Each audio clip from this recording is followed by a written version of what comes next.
Okay, so good morning once again.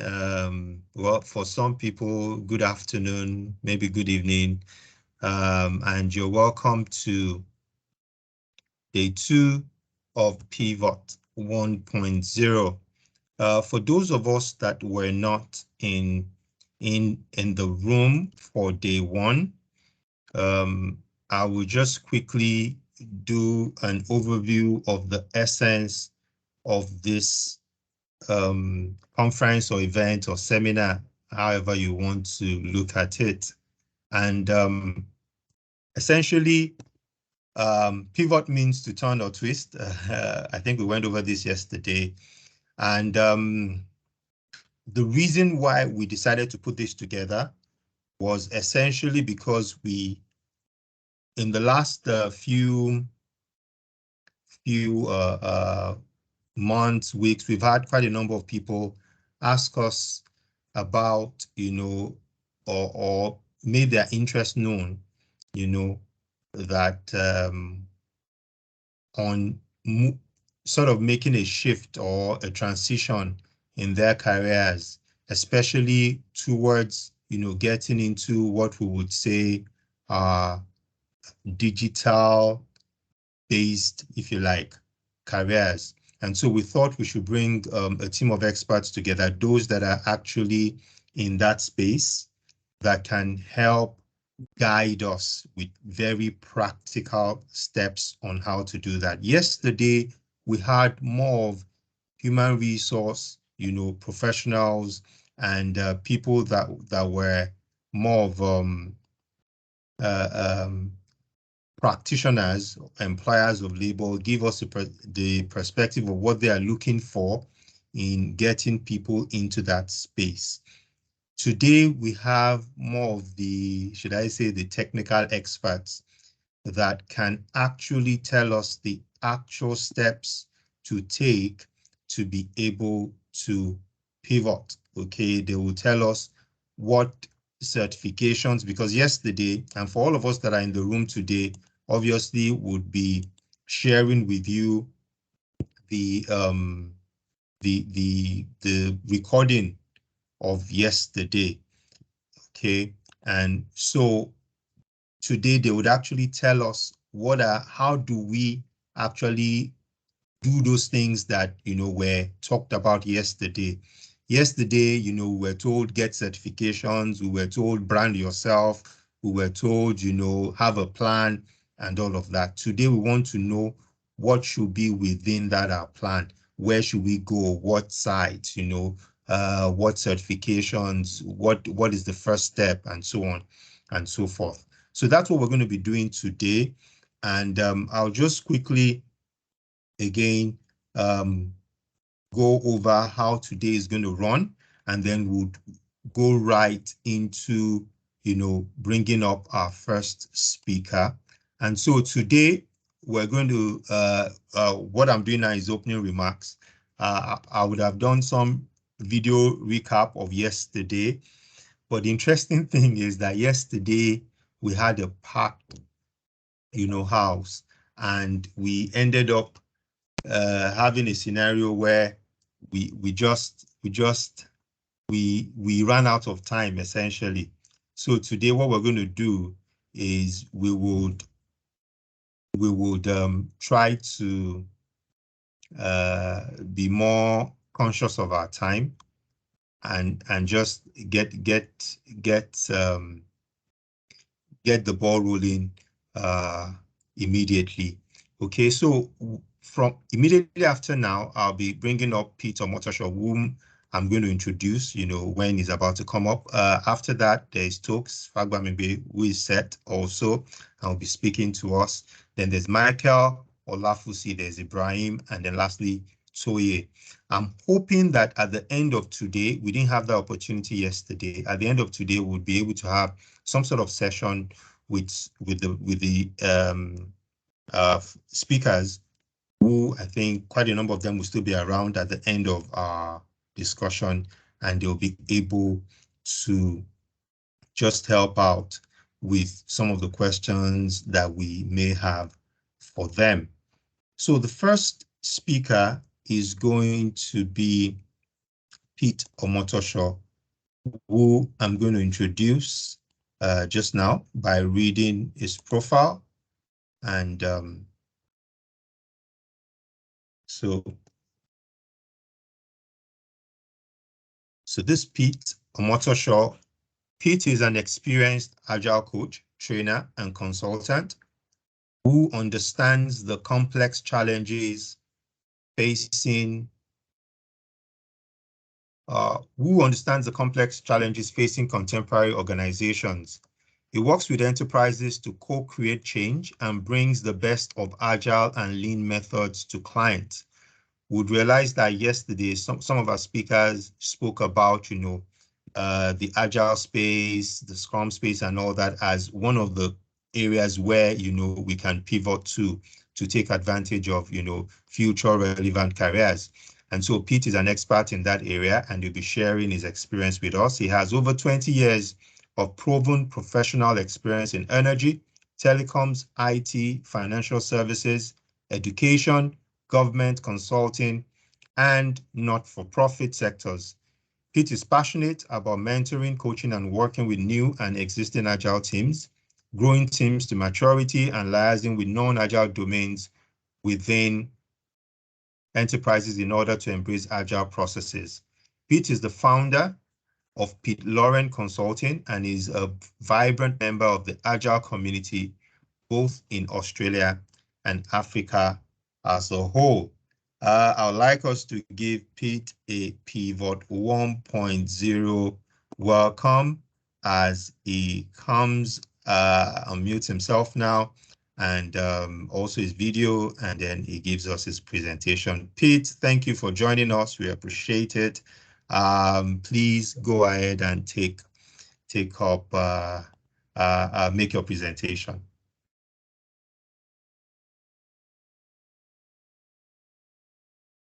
Pete?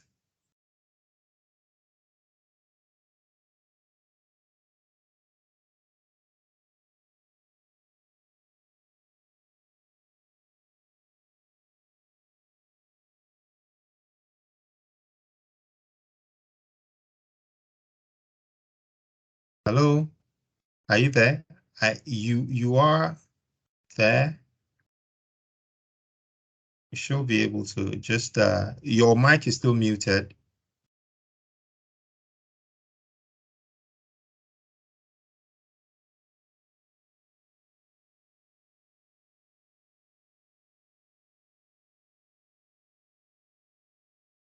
Okay. Yeah. Okay. Oh, sorry. I think it's you have two devices on. Okay, so I've put you up now. Yeah, you can unmute yourself now. Oh, great. Okay. Okay. Yes, I can hear you now. I can hear echoing. Does it mean I'm echoing? Because you have two devices on, it seems. All right, cool. Let me just see what's happening here. I've removed one. You shouldn't hear that again, so you can go ahead. Go ahead. All right. Okay, great.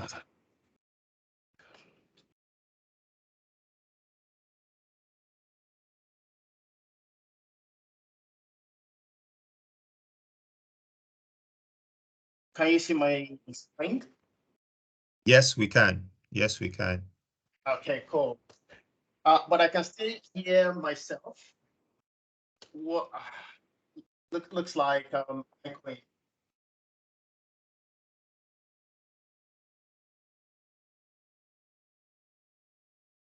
All right. Just one more minute.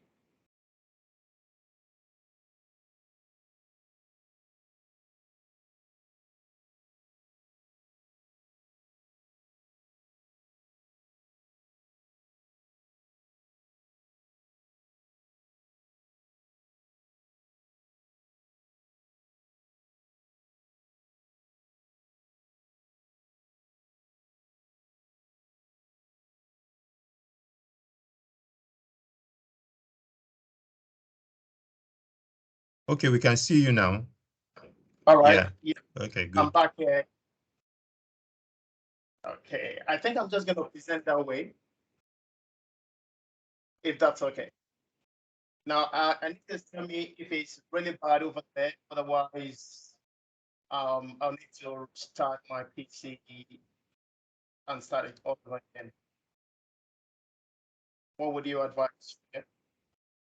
I think you're good. I can see you and I can see your presentation. Please just go ahead. All right, cool. I bring you greetings from down under Australia, and I want to thank you for the opportunity to present this conference. And it's called Pivot 1.0, right? Great. So today I'll be talking about pivoting into the agile.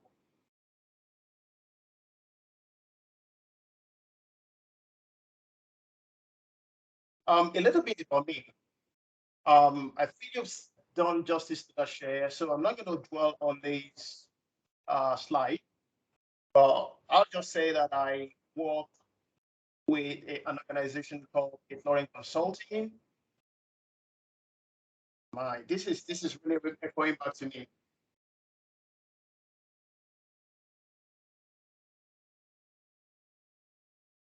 How is it on your side?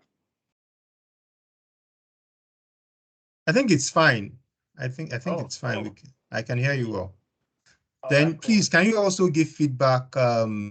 Anyone, how is it on our side for everyone in the room? Can you just chat and let me know whether you can hear Pete well or not, please? Yes, I think Pete, you have two devices on because I had to, bring in two of your devices. So maybe you can check. I But we can have hear only you one well. device. It's But just we that can I hear you log well, in. though. Okay, cool. I'll just go straight. Hopefully, I can manage with this too, with this info back to me. If you guys can hear me well, I will just go ahead. Cool. Let's go straight into it. So a couple of years ago, when I first presented in Nigeria, I started my start saying that the world is changing. Now, at this stage, the world has really, really changed. The world has changed because the rate of change is high, and we cannot keep up with that rate. The only thing is, if we really, really want to keep up with this rate of change, we should be able to pivot. Some of the logos you can see on the screen are contemporary organizations that are doing amazingly well. Talk of Netflix. In the first quarter of 2020 alone, they had a 16 million new subscribers, and they've been growing ever since. Same with Zoom, and of course, other online platforms as well. Amazon, Uber Eats, other. And of course, you can see the almighty virus in the media made a change in the world. So for us to change, what needs to happen? And this is one thing I'm bringing to us today. Now let's set the foundation. Why am I eligible to discuss this topic? Even for me, I go through a lot of career pivot so many times. As you can see, I've gone through telecoms, IT, share services, of education, government, so on and so forth. So in really going through all this, I had to tell myself that I need to embark on this long journey on becoming a practitioner. And this is one thing, again, on board to people that are attending this conference at least today. Career, I've been able to, deliver agile. It's very difficult to talk about energy or telecoms, IT. and so on and so forth. As a matter of fact, my work at Energy Australia, which is like NEPA of Nigeria, won me a Chairman's Award under the innovation category. So what I'm trying to say is that you too can pivot. The world we're living now, you should be able to learn, unlearn, and relearn. And that is why I said it's your turn to pivot. You too can make that. You too can pivot. So I've come up with 6 model steps to set you up for success in agile work. And when I say agile, just clarify that this model can be used for any of the sectors you find yourself. But I use this for people that I help to cross over whatever sector they have into the agile way of working or into the agile sector. Now, agile has been adopted all across different sectors. For example, you saw done agile in practically all the sectors that I shared with you.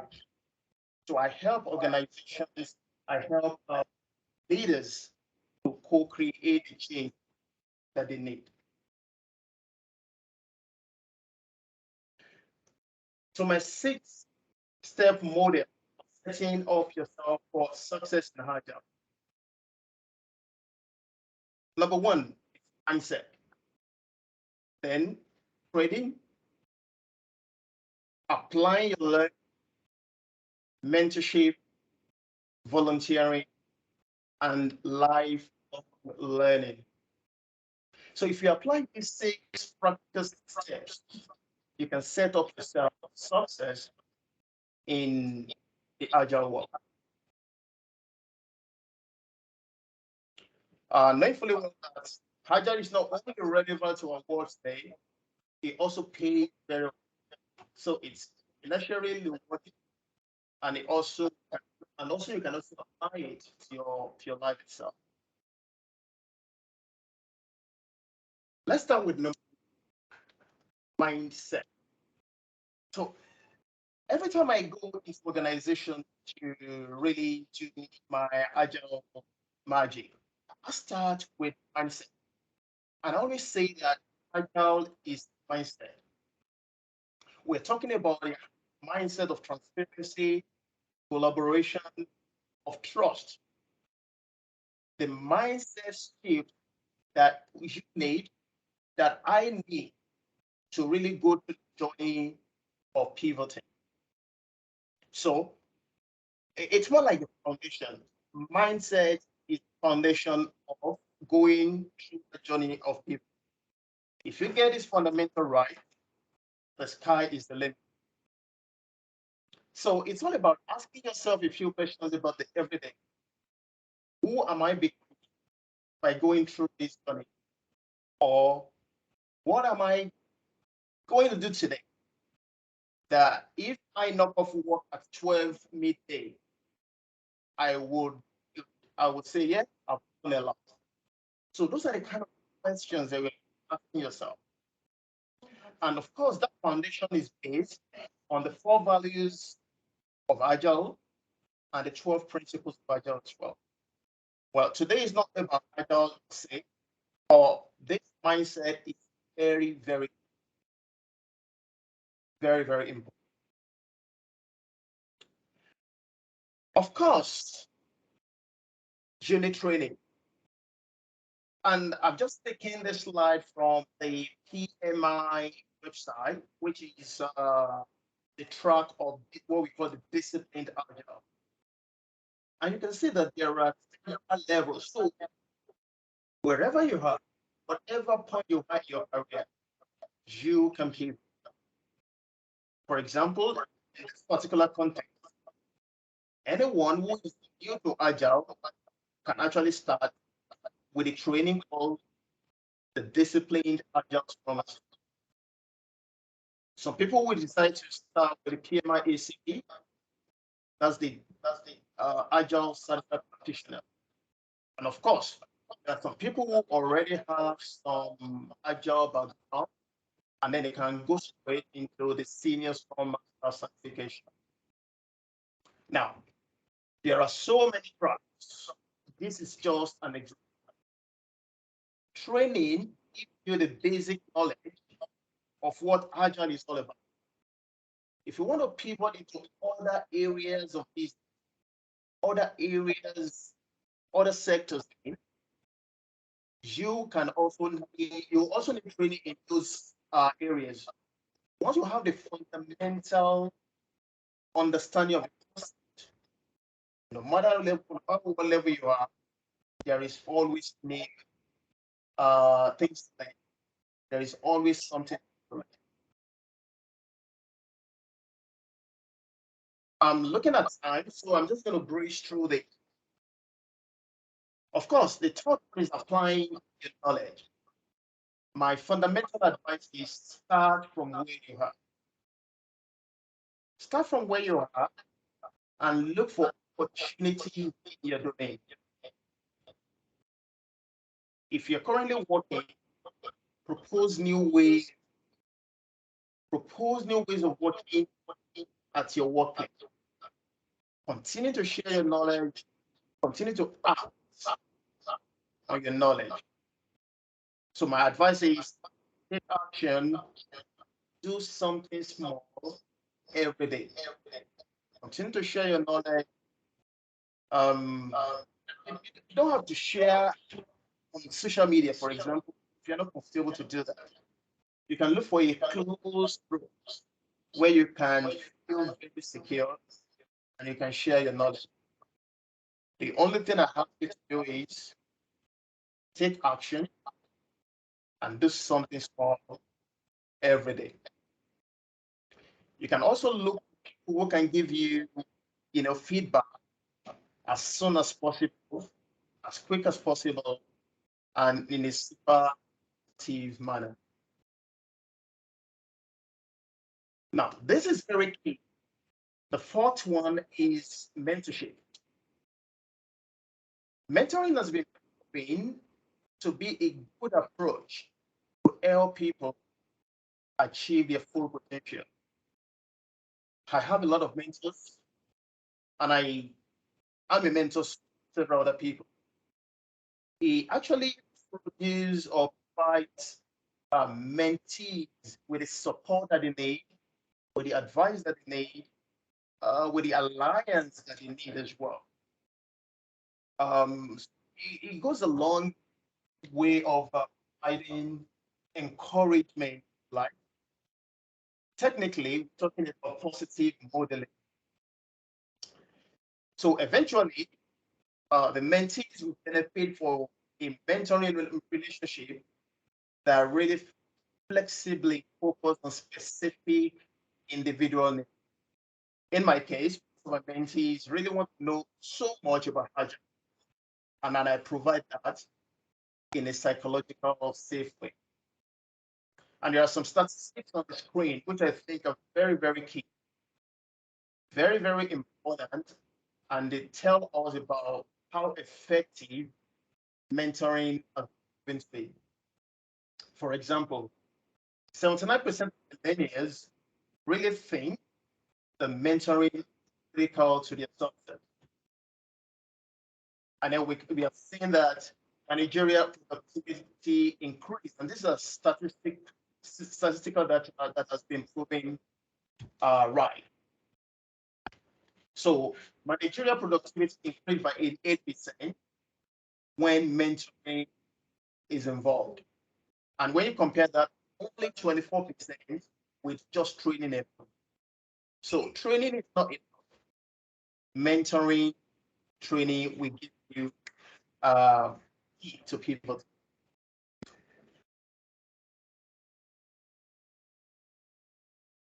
Cool. Yesterday, I had one of the speakers mention volunteering. And I'll tell you that volunteering is golden. This is where you get the opportunities to try. there are several opportunities to volunteer. For example, your local chapter, your church, social clubs, the estate where you live. All you want to do is you want to experiment your ideas. You want to experiment with what you know or what you've learned in doing it, what you have gotten from your mentors, for example. So look for those opportunities. When no one put their hands on, please go ahead and put your hands up. Even if it's a volunteering opportunity, when it's not paid, do your best on that job because you don't know who is watching you. You want to thrive in that volunteering opportunity. And that leads me to a story that I'm going to share. Now, this picture you see, this slide, this was me in 2015, volunteering at an event. And it went well, did my best, continue to, um, you know, network with the guys I volunteered with. Now, from 2014 up until 2022, this lady here gave me an opportunity, and we were co-volunteers in 2014. 6 years or 8 years later, 8 years later, there was an opportunity. And because we volunteered together, she already knew my work ethics, she already know who I was able to navigate myself to a good opportunity that await me. So sometimes volunteering gives you a pathway to getting what you need as soon as possible.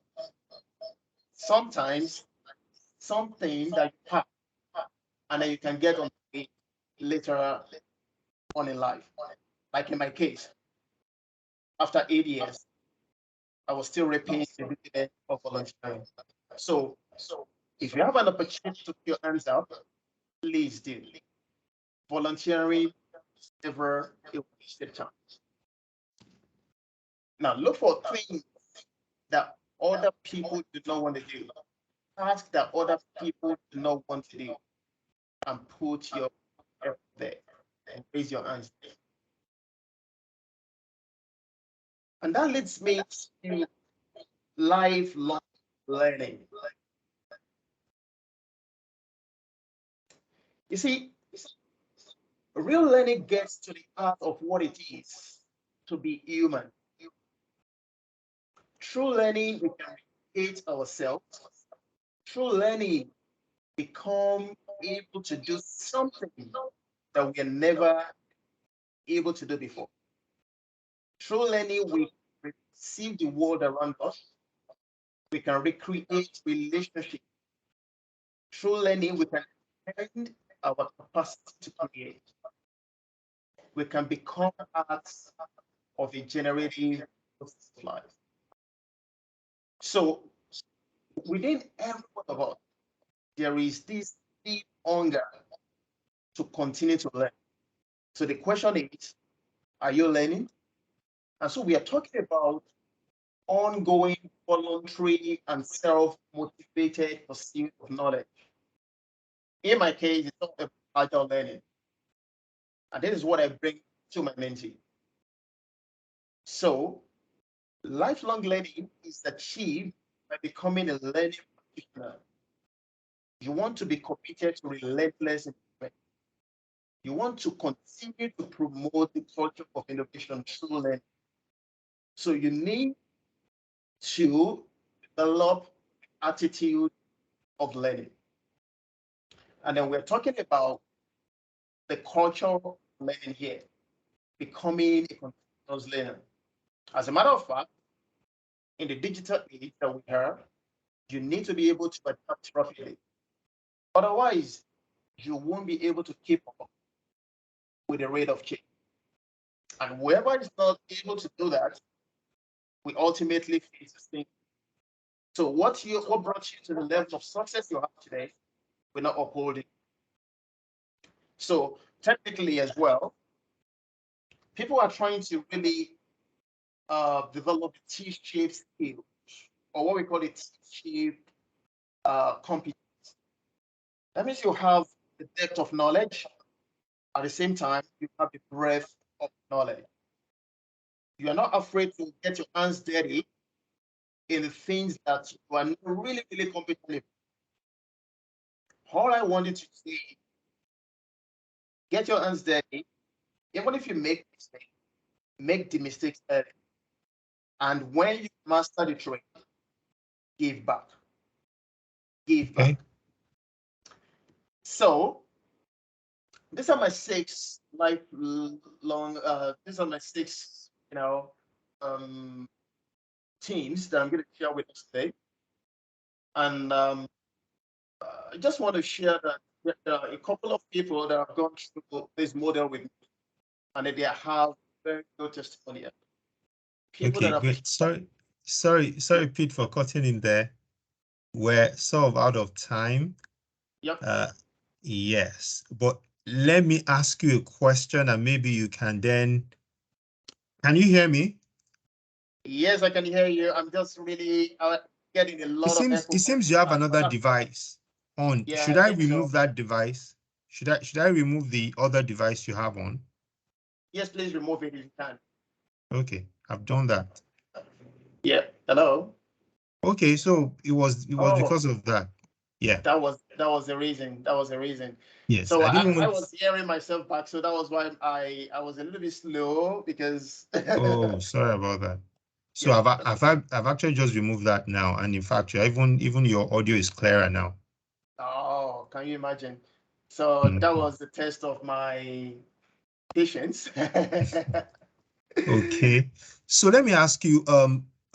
Thank you so much for the presentation. I like the fact that you have it in 6 steps.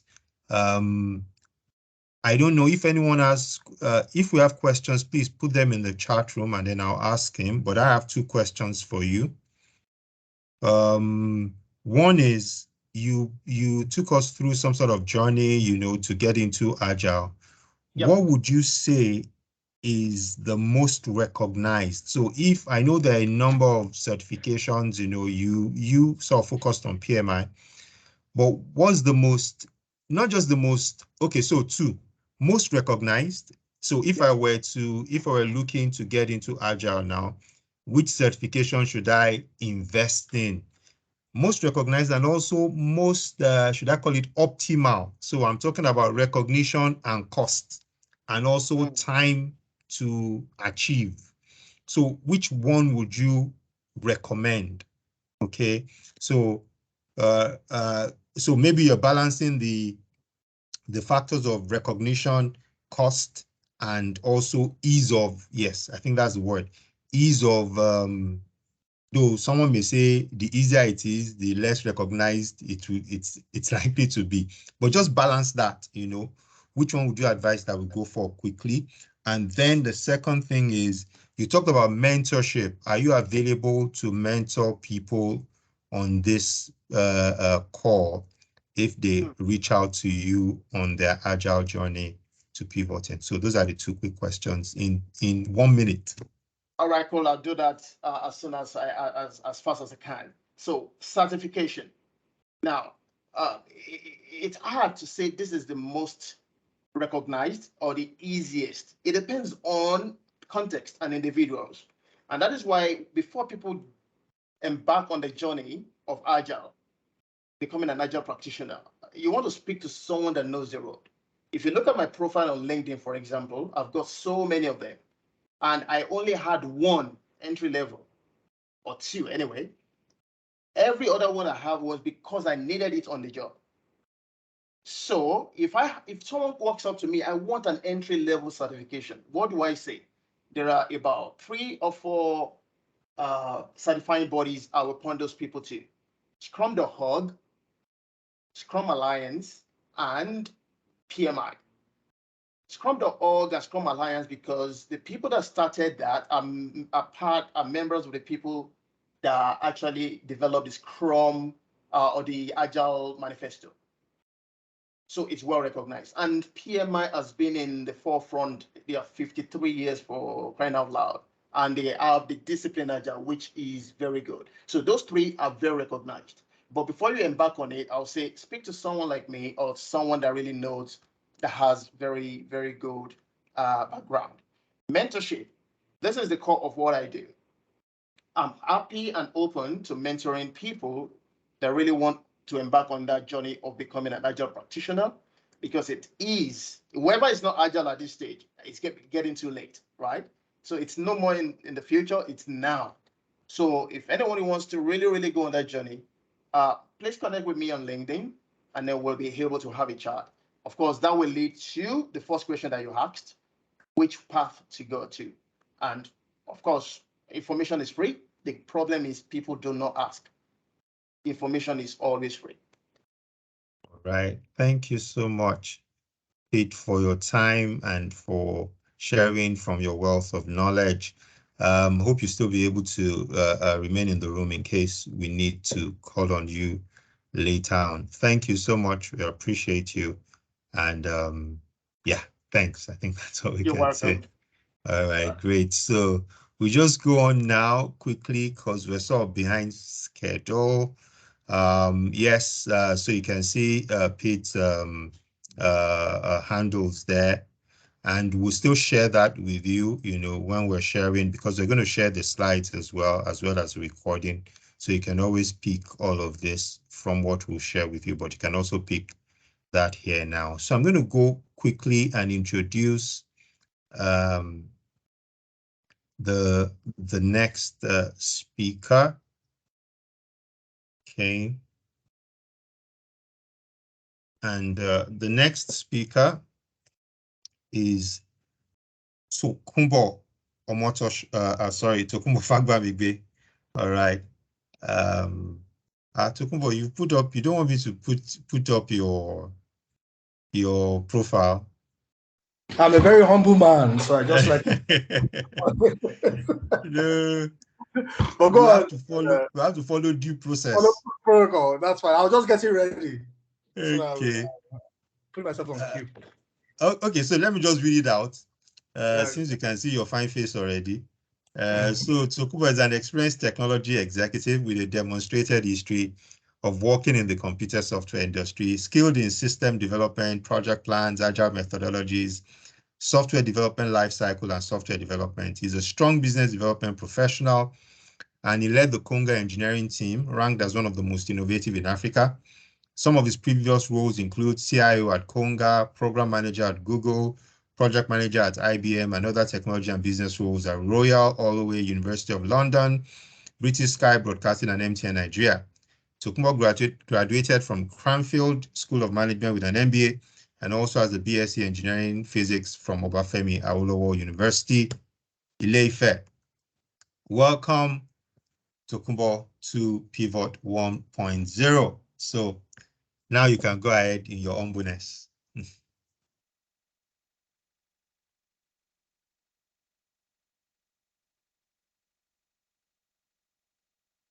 You're muted. You're muted now, Tokunbo. You're muted. Okay. All right. Thanks. Can you see my screen? You can see my slides? Yes, you're good to go. Yes. Cool. Thank you. So I know I've got just about 20 minutes. So I've got a few slides there. But what I'll try to do is I'll go through it as quickly as possible. So what I'm trying to do here is not necessarily to prescribe anything, but to hopefully give you tools and frameworks to help you navigate your way as you pivot, because I think everyone is different. Depending on your background, what you've done before, what you studied way back in university, the interests you've acquired along the line, the projects you've handled, all those things influence what you can do today. So I'll just go. So I've just titled the Pivot 1.0. So the first thing I know is when people are looking to change or looking for a change, they're looking for a silver bullet. And that silver bullet is usually associated with money. Like what can give me the quickest, fastest access to funds, sort of money.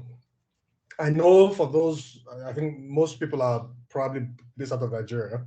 The other reason I've seen people reach out and talk to me is also because they're looking for things that can give them opportunities to work abroad. So these are good motives, but I just want to go back a bit and help you find what will be sustainable. So I'm going to be applying some principles that Pete spoke about earlier. But before I get in there, I'll just start with this. I think it's really important for you to know yourself before you pivot. And what do I mean by that? So we are from a world or a culture where we value a lot of certifications, and Pete has spent a lot of time talking about that. And I think this is Oak's business actually, and Shreya has talked a lot about that. I think a lot was said yesterday about that as well. But I think those certificates, and I have a few of them, like Shreya just reeled them out, they are worth a lot, but maybe not too much. They are good at opening the door, but not necessarily fantastic at keeping sustaining you there. So many of the things, and I'll try not to repeat Pete because I think he's touched on a lot of those things already. The things you talked about attitude, about volunteering, about mentorship, those are the kind of things that keep you going, not necessarily the piece of paper you just acquired. But the thing I want to touch on today, and I think that this is what can help you to find your path, is many times we are focused on the explicit knowledge. We are focused on an MSc, a PhD, a BSc, what school you went to, which certification is better. Is it PMI? Is it SAFE? Is it Scrum.org? And all that. So, but in the real world, you find people from different backgrounds with different kinds of degrees doing fantastically well. So you now begin to wonder, is the trick going to Harvard? Is the trick going to Oxford? Or is the trick going to Obafemi University? We know that you are more likely to get more doors open to you if you go to Harvard than if you go to Obafemi University. But that doesn't stop anyone who's gone to Obafemi University from also having doors open to them. So what's the difference? Usually, it's the stuff below, that sort of tacit knowledge, the skills, the innate skills you have, the things that you're blessed with, the things you take for granted, the things you don't even know you have. All those things can help you navigate and find your path in your career change. So, and I think Pete touched on those things early. Attitude. Just knowing that okay, there's a volunteering position, but it's not paid. Some people will say I don't have time for that, but many times that is how you hone your skills. That is where you find relationships. That's where you build character. That's where people who you wouldn't ordinarily have access to can observe you work and see your work ethic and things like that. So Pete already talked about that, but I'm just trying to bring you home here. That look within and identify those things you're good at.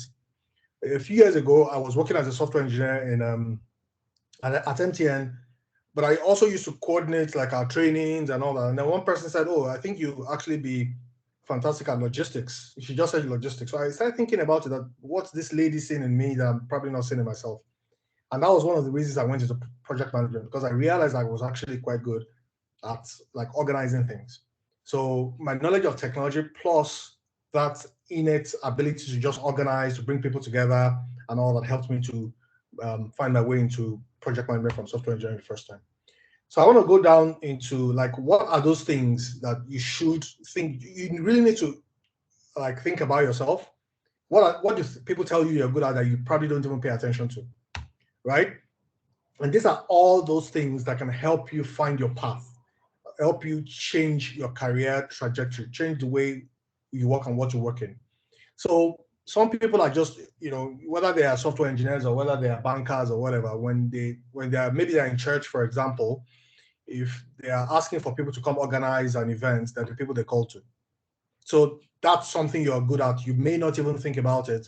And that could be a pointer to what you could be doing if you're making a career switch. Some people love detail. Again, that is a skill. All those things will help you excel in whatever it is that you choose. Some people are fantastic with numbers, influencing, and things like that. But the key thing is look inside, look inwards, and identify the things you're really good at. So the next thing is now what people tend to do first. The people tend to look at what's hot, what's selling, before they look at what they are good at. And many times people go down the path of what's selling and that often, in my opinion, leads to mistakes, because then you find people struggling to become software engineers, for example. They may not necessarily have the patience to excel at it, but they keep struggling. So the market, I got this from CompTIA. The good thing about tech, for example, is there are like 1,000 things you can do. It doesn't matter what your background is. There's something for you in tech. So you could be a project manager. You could do quite a lot of things. Some of these things in here are quite technical, but there are other areas of tech that are not that don't require the same level of technical awareness or technical skill to succeed. Obviously, if you're going to work in tech, there's a degree of technical understanding that's required. But even if you have a background in law, in legal, in compliance and banking, for example, there are IT compliance roles that you can take up. You just need to identify those things.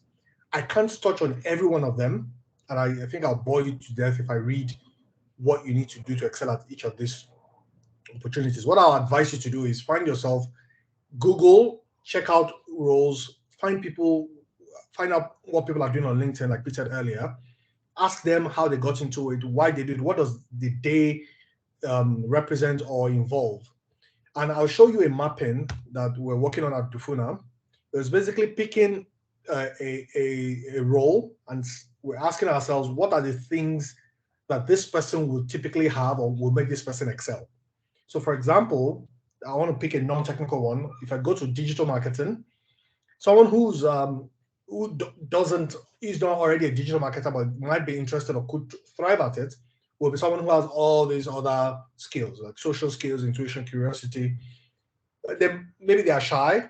Usually, they could be shy people, but they know how to communicate. They know how to present themselves. They know how to tell a story. They think about influencing people. They know about empathy. So all these things can then, if you understand that, okay, I've got this boxes ticked. Okay, then I can go towards looking for some training, some certification, or find a mentor in that area. Someone with these skills trying to become a software engineer, because software engineers earn, for argument's sake, $150,000 a year or $200,000 a year, might struggle, and you may not be on top of your game. But if you have all these attributes and go into digital marketing, then you could actually get to the top of that practice or that industry. So that's just an example. Right. So now I'm going to give you just a few tools. I need to learn from Pete, give you a few tools, give you a framework that can help you find your path and navigate. And I'll run through very quickly. There are 1, 2, 3, 4, 5, 6, just like Pete as well. So Pete, I'm following your footsteps. 6 items or 6 points I'll go through very quickly. And when you look at it and you unpack it, this is what Pete just talked about. I'm applying agile to life, right? So first thing is your aim, your goal, right? What's your long-term goal? Now, why are you doing this in the first place? I was speaking to a gentleman yesterday. He said, my family live in an area of Nigeria that's not very safe. He's working in Lagos. He doesn't have peace, and he's thinking of getting out. And and we spoke about it. So his aim is to maybe relocate his family in the short term, maybe travel in the medium term. So come up with a goal, put a stake in the ground, and say, this is what I'm trying to do, and then go ahead and work towards it. It's really difficult sometimes, and it's so easy to lose track. It's easy to get fired up after a session like this, but the reality is it's a marathon, not a sprint. And this is what makes achieving goals or making a career change, for example, really difficult. So it's usually you'll be overwhelmed because there'll be loads of information out there. And this is particularly relevant to if you're trying to make a switch to tech. There's just too much information there. If you go on YouTube, there's a lot. If you Google, there's too much. And you can be lost in this forest of information. So what you need to do is do what Peter advised earlier. Find someone who's doing it, who's been successful at it, and let them just point you help you find that sort of critical path to achieving your goal. Call it a shortcut, but shortcut now is not a lazy man's shortcut. Shortcut is just helping you to identify the core things you need to do. So help you separate the noise from the real information. So the next thing is the B, that's your building blocks. So what are your building blocks? what certifications you need to do. The first building block is understanding yourself and knowing what you're good at. There's no point trying to do something that you don't have the essential skills to do it. I read a book a long time ago when I was still at university, said the people who tend to excel at what they do, the first thing is they can do it. They don't have any physical impediment to doing it. They don't their physical wealth, their body is able to do what they want to do. They have the mental acumen to be able to do it, and they have learned that thing from a pro and they give themselves to it. So that learning from a pro is also important, but also just understanding yourself is really, really important. So what are the certifications? Which materials do I need? Do I need a laptop? Do I need good internet connection? Do I need power? These are things. And then in the process, what are the things that I need to cut off to achieve to get these building blocks in? Now, your building blocks are your must-have. Sometimes you speak to people and they'll give you a long list of the things they need to do. So, for example, you want to learn how to code, and the first thing is they'll say, "I want to buy a Mac." Macs are very expensive. Can you buy a cheaper laptop that still does the job, but maybe doesn't make you look like a tech bro from day one? And so that's it. So your must-haves, that's your building blocks. So I've talked about aim, building blocks. Now the third one is your constraints. What are your constraints, right? What are the reasons I may not achieve my aim? So the reality is you have a day job because you're trying to change, and your day job might not be connected to what you like to do. Then you've got family, you've got friends, you've got commitments, you've got all this. So identify the constraints. There are things that you cannot get rid of, but there are things you should be able to manage. So yes, you can't get rid of your kids. You can't. I wouldn't advise you to quit your job because you want to learn a new skill, unless you've got a lot of money saved up or you have a spouse or partner or family that's willing to support you. But even that, there's benefit in learning and being able to apply it on the job. When I did my project management certification, for example, I was still working as an engineer at MTN, but I took up opportunities to run projects, and that added to my portfolio, and that was eventually how I was able to make that transition. So keeping your job is also an important part because, like Pete said earlier, trying to connect to Pete. Pete said earlier, it's just you need to apply what you're learning. That piece of paper alone is not going to open the door for you. Saying, "Oh, I've got this piece of certification and I've applied this in these areas," that's what matters. So everyone has a constraint. Like I was speaking to someone and they said, "Oh, why is this person not focusing on their coding?" So, "Oh, well, they don't have money for data." And I told them, I said, when I started learning how to code, I used to write my code on paper and use my head to compile it. I didn't have a computer. And there were many people like that, and they're doing well today. So everyone has a constraint. Everyone has something that's stopping them from achieving their goal. But the reality is you've got to just learn how to manage it. So do not underestimate or overestimate it, and don't make them into excuses. Otherwise, you just be paralyzed and you keep talking about it. Some people talk about making a change or doing something for years. They never do it. They always have a good excuse for not doing it. Can't really help you. Next is distractions. So ABCD. So we're now at distractions. And they are the reasons you may not achieve your aim, but there are things you can get rid of. Things that stop you from being focused and disciplined. So I know my distractions, for example, I love to be on top of the news, the latest political news. Who is supporting BAT? Who are the articulated and obedient people? I love all those things. But to be honest, those things don't contribute to my to where I'm going. It's good to be aware of them. I don't need to do them first in the morning. I can do them later on. I can just read a summary. So you know yourself, know what are the things that you do that take up a bit of time, but maybe you don't need those things, right? So they are the things, that's your real competition. And it's really important to be true to yourself. And for everyone, it's different. And my distractions are not better or worse than yours. The fact that I love the news and you love Netflix or you love YouTube doesn't make me better, because I can spend hours just reading the news from BBC to this day to wherever. And to be honest, not really that relevant. So those are things I'm working on, for example. So finally, well, not finally, I've got two more. So next one is execute. And this is where you just need to identify where to start. You've got all the information, you found mentors, you now know what you want to do, you know what you need to have to do it, you know what certifications, what training, just go for it. Yep, just do it. Start today. Don't say, "Oh, I will start." Just go on, start now. There's absolutely no reason why you need to procrastinate a day further. Just get it started. So there's a saying I saw on the internet when I put this together. It says, vision without execution is daydreaming. Some people said it's Bill Gates, some people said it's Edison, but I think Edison is older and all that. So let's give it to Edison. And it's an E as well. So yeah, again, just do it. It's the Nike thing, right? Don't faff around, get it done, but do it with a plan. Finally, evaluate. And this is where partners, mentors, and your network comes in. So if you have a plan, you break it down into, say, what you do every week. And we do this a lot with Agile when we're building software. We ask ourselves what worked, what didn't work, right? And what could we have done differently?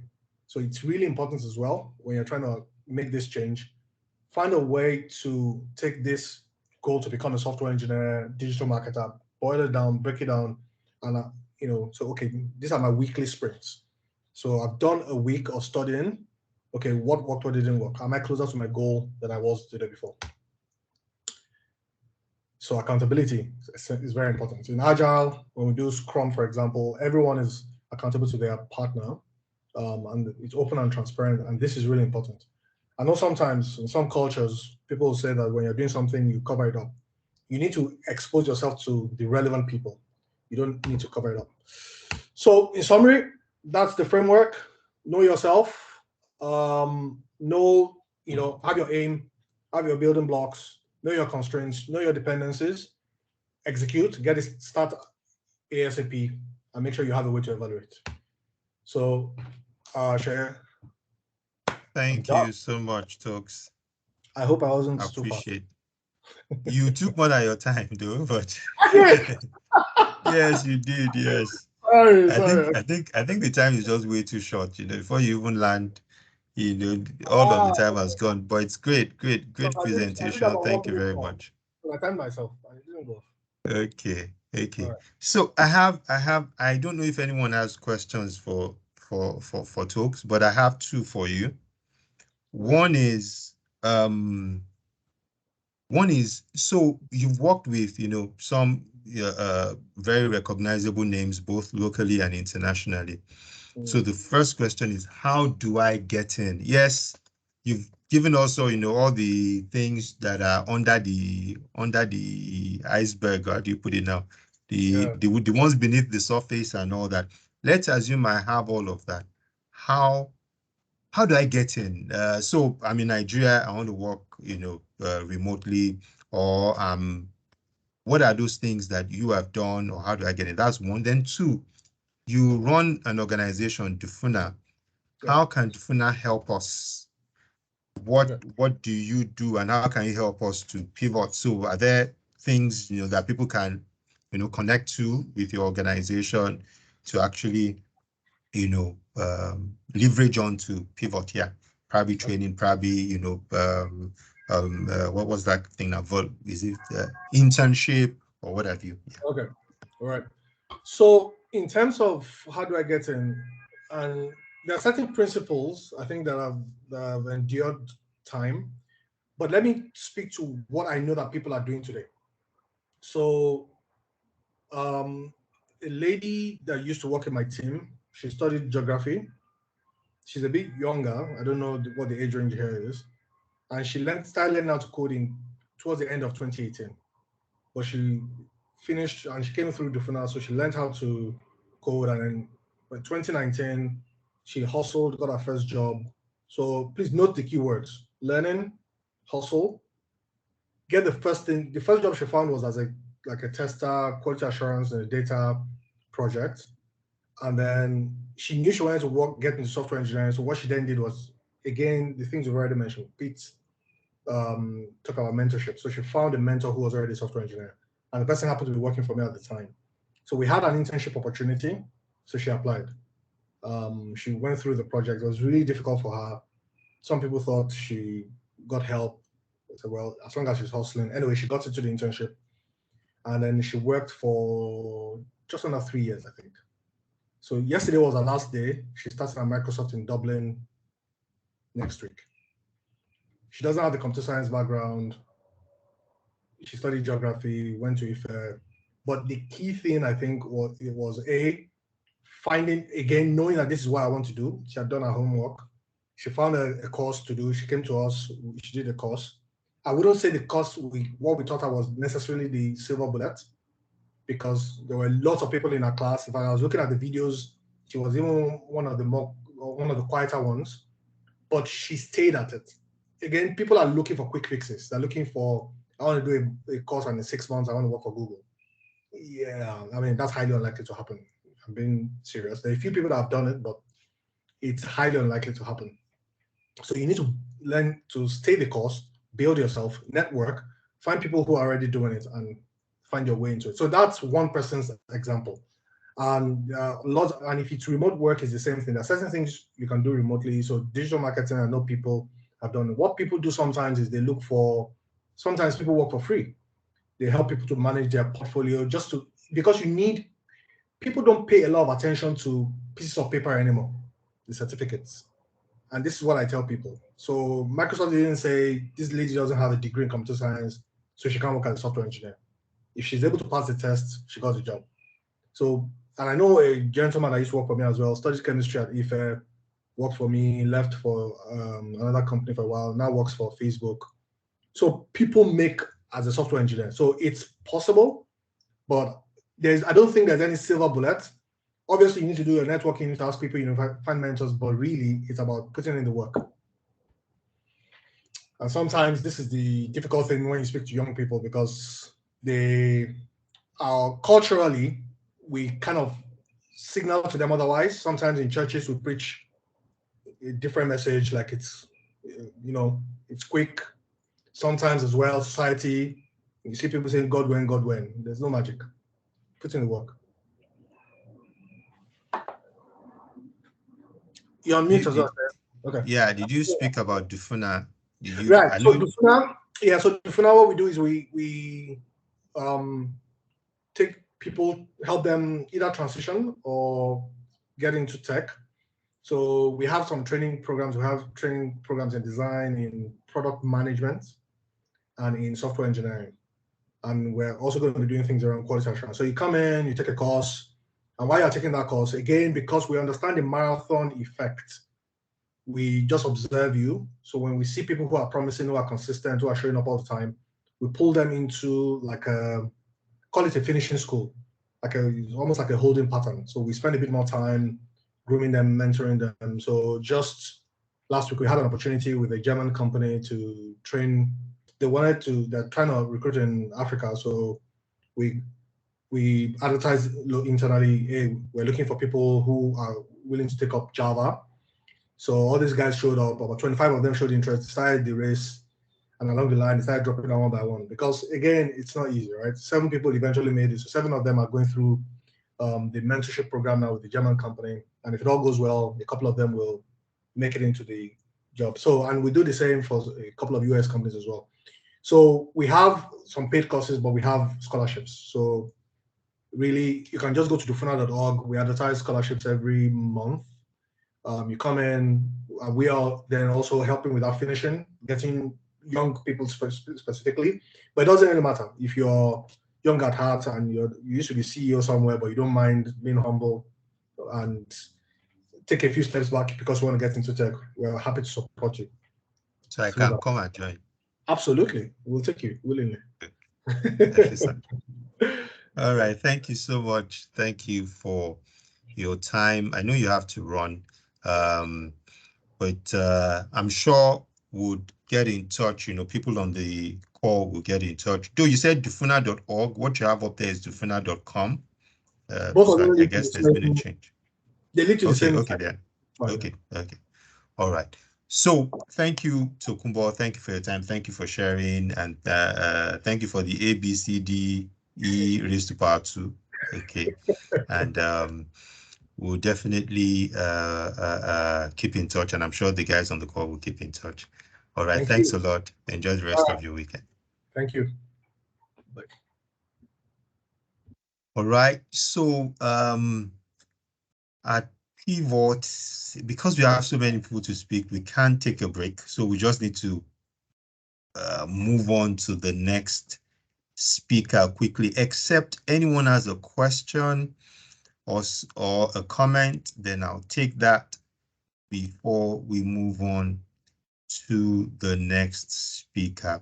We've been talking Agile. Tokuma has talked a bit about software development and all that. And like he mentioned, also for Pete, like Pete also mentioned, there's opportunity for mentorship and for Pete, sort of hand-holding you if you're interested through the Agile, pathway.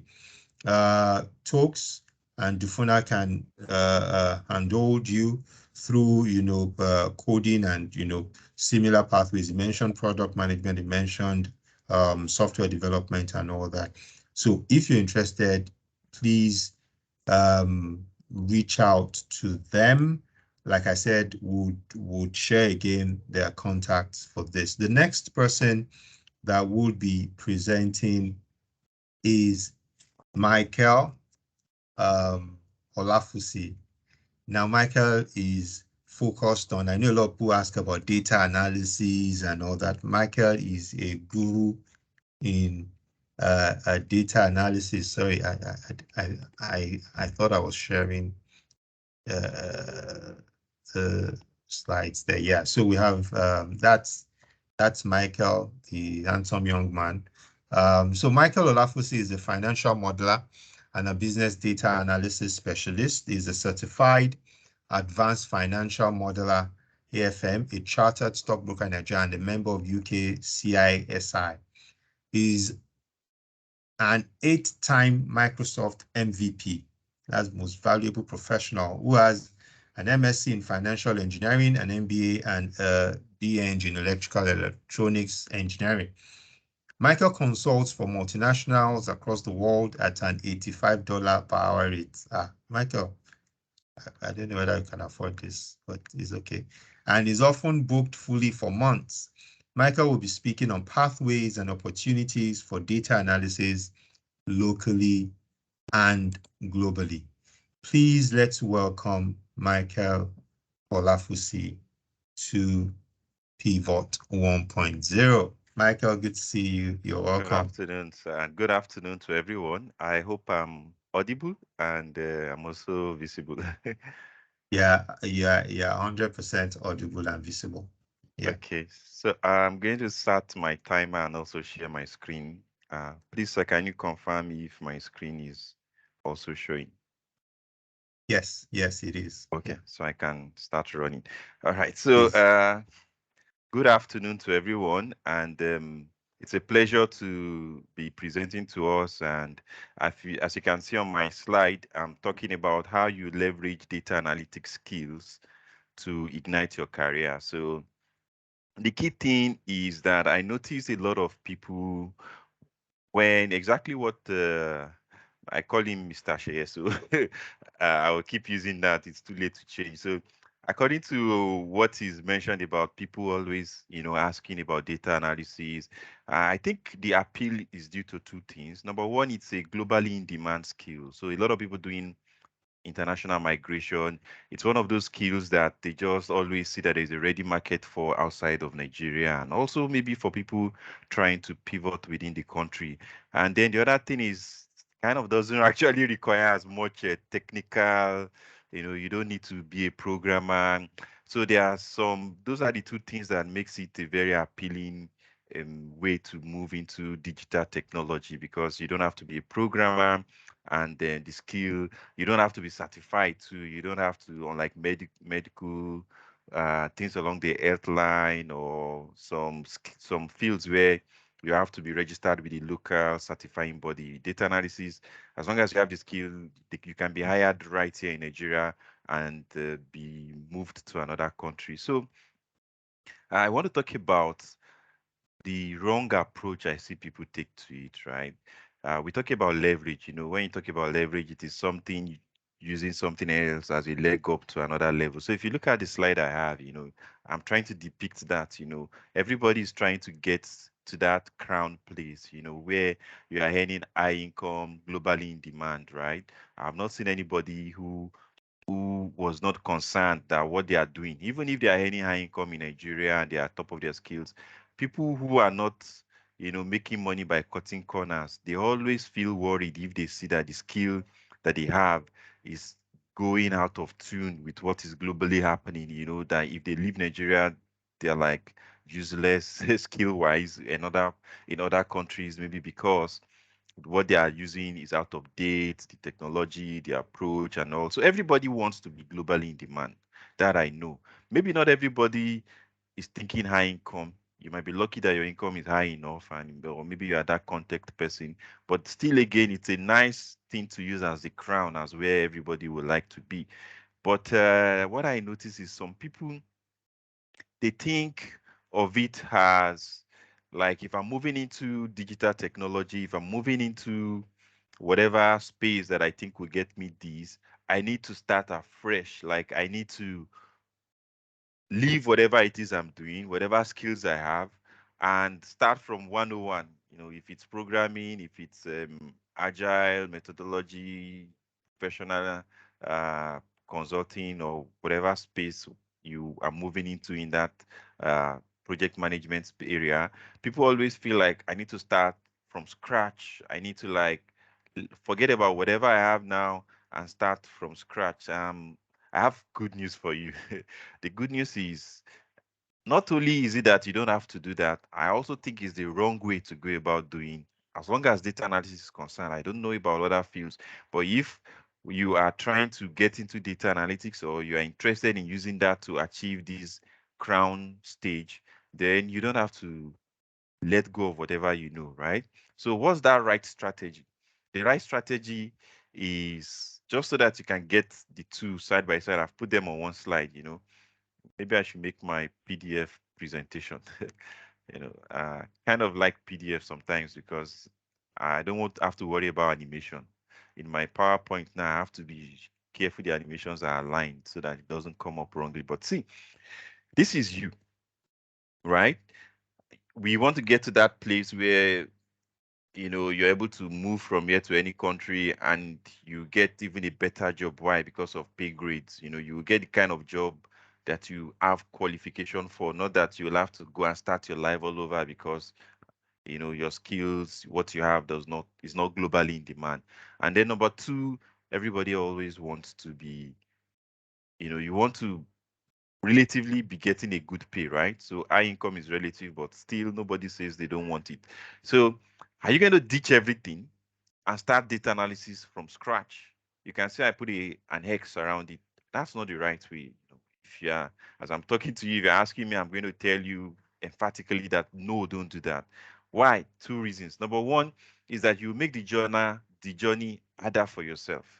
You're going to be competing with people who just come out of school, of university, new graduates, right? If you're hiring someone as entry level, think about it. Are you going to hire someone who is maybe 30 something, 40 something, who, you even think he has more responsibility than you, and you're worried that whatever you're paying him is not going to be enough, he's not going to be able to learn fast. There's so many negative things that begin to come up in the mind of an employer when they are hiring for an entry role, that will make you, who already have 10 years or 15 years work experience, like a burden, compared to someone who has 0 years of experience, is just having that hunger and is willing to do anything that the employer says. Not like do it in a bad way, but I mean, that's the way the employer is going to look at it. So the moment you begin to say, I'm ready to start afresh, I'm going to go back and do 101 and let go of what I've known, you are making the journey much more difficult for yourself, data analysis wise. I'm not talking about any other field. What's the right approach? What's the approach I see people take, the approach I took, the approach I repeatedly advise people to take, and I've seen some successes, is whatever you are right now, whether you're a security expert. When I say security, not even IT security, like physical security, like you're a CSO, chief security officer kind of person, right? Or you are a logistics person. You are not a back office logistics person. You are on field. You are the one monitoring guys on the field. You are always on the move. You seldom use computer. No matter what you do, and that's the extreme case. Most of us are working in fields that, there's a kind of office, backend, some reporting, some interaction with PC day in, day out.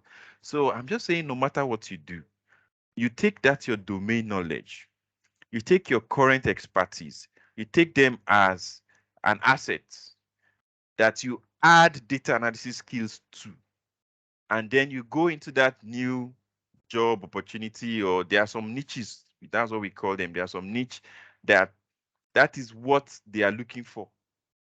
So let's talk about I'm a manager at ShopRite or at any of all these big malls, right? I'm much more doing a lot of on the ground stuff because I need to make sure no fraud. I need to ensure suppliers deliver on time. I need to intervene in some issues that happen on the store floor. So I'm not a computer person. I'm not like sitting behind a computer and typing stuffs and all, right? And I want to move into these in-demand skills. I want to go into the digital technology space, right? With data analysis, all you need to do is to reposition yourself as an analyst. You won't even be a junior analyst, you'll be a senior analyst for a retail industry. So if you go apply to maybe some UK retail stores, or you go apply to some international retail stores who maybe have presence in Nigeria, because it's not all retail stores that will have that role. That's why I'm saying you have to position yourself now for these new kind of jobs that combine your domain knowledge with data analysis. So those kind of roles are in large organizations, and most foreign organizations have it because for them, they, in Nigeria, we can be very costing cautious, that we will cut some jobs out just so that we cut the cost. So that's one example. Take, for instance, what's the common one? I see people who say, I'm a banker. I Nothing I do in the bank relates to data analysis seriously. Maybe I'm more of an account manager, I'm a customer service person. But then I've heard these data analysis skills are in demand. I'm trying to position myself for a role that can even be outside of the country.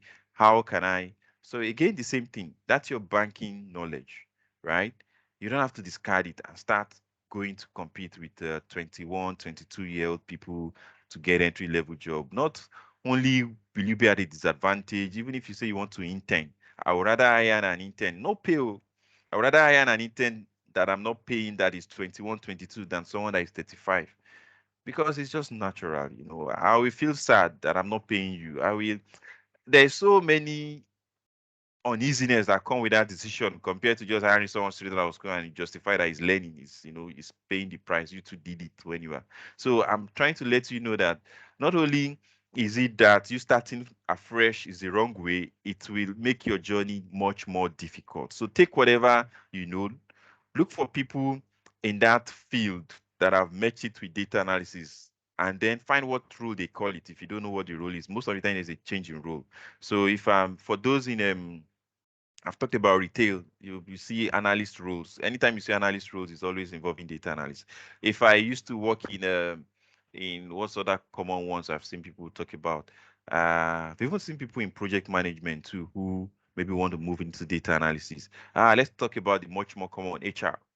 So I'm an HR person. I want to move into data analysis skills. There's HR analytics. The moment you have data analytics with uh, HR domain knowledge, you become an HR analytics professional, and then that becomes your niche, and there's no competition. No fresh graduate can come and compete with you because you have the domain knowledge. Even if the data analysis you know how to do is 1+1, the grammar the way you're explaining it is talking straight to the needs of the company. A fresh graduate will be talking about 1+1 in an abstract way. You're going to be talking it about manpower planning, talking it about leave analysis, talking about it in attrition rate, things that the person is going to, the company is going to no longer look at you as someone who is learning data analysis. They're looking at someone who has matched. Maybe it's just 2 months data analysis skills that you have. All your data analysis learning started, maybe 2 months ago.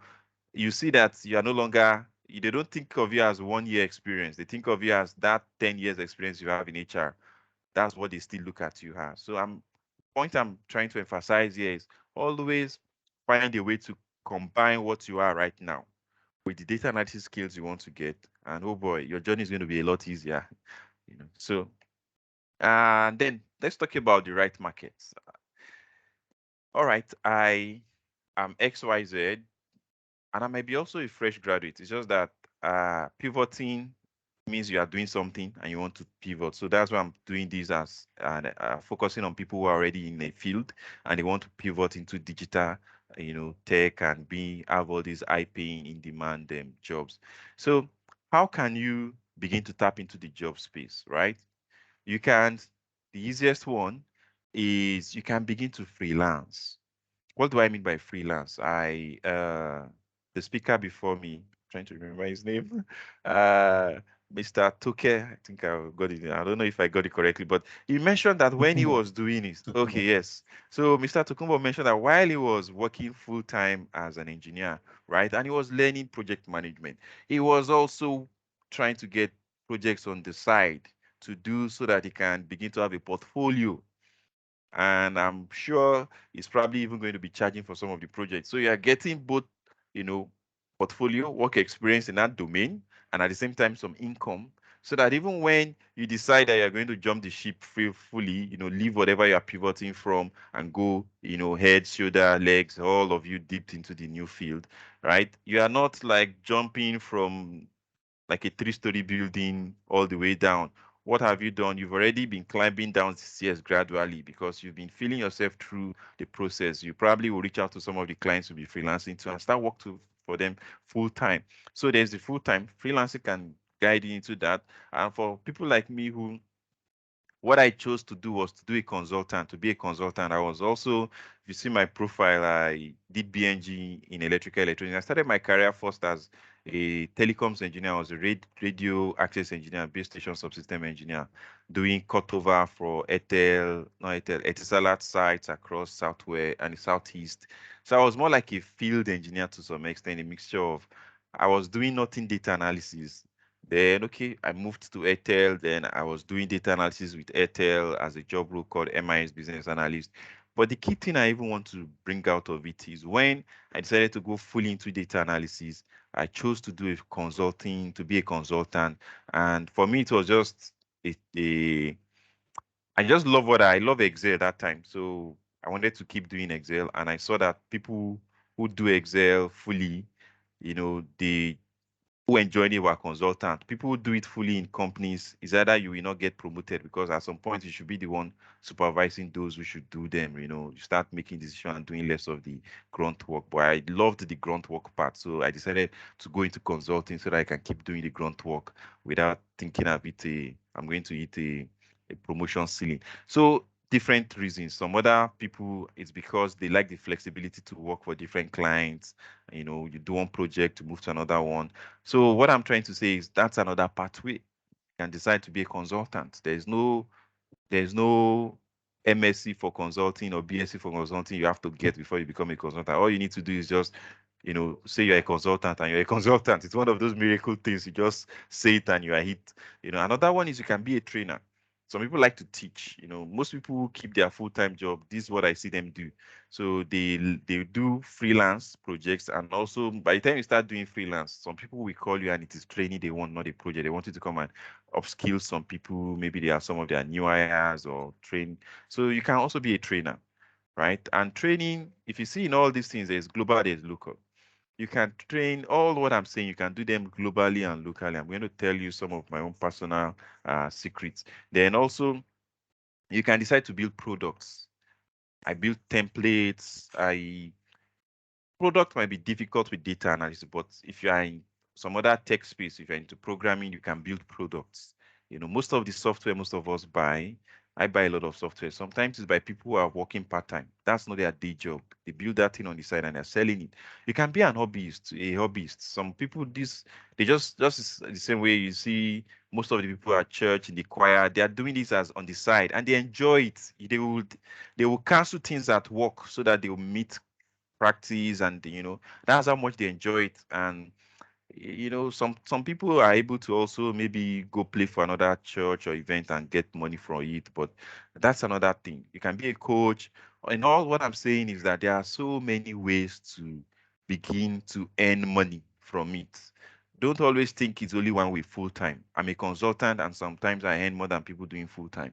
When I was doing freelancer, I know people are doing freelancing and they earn more than people doing full time.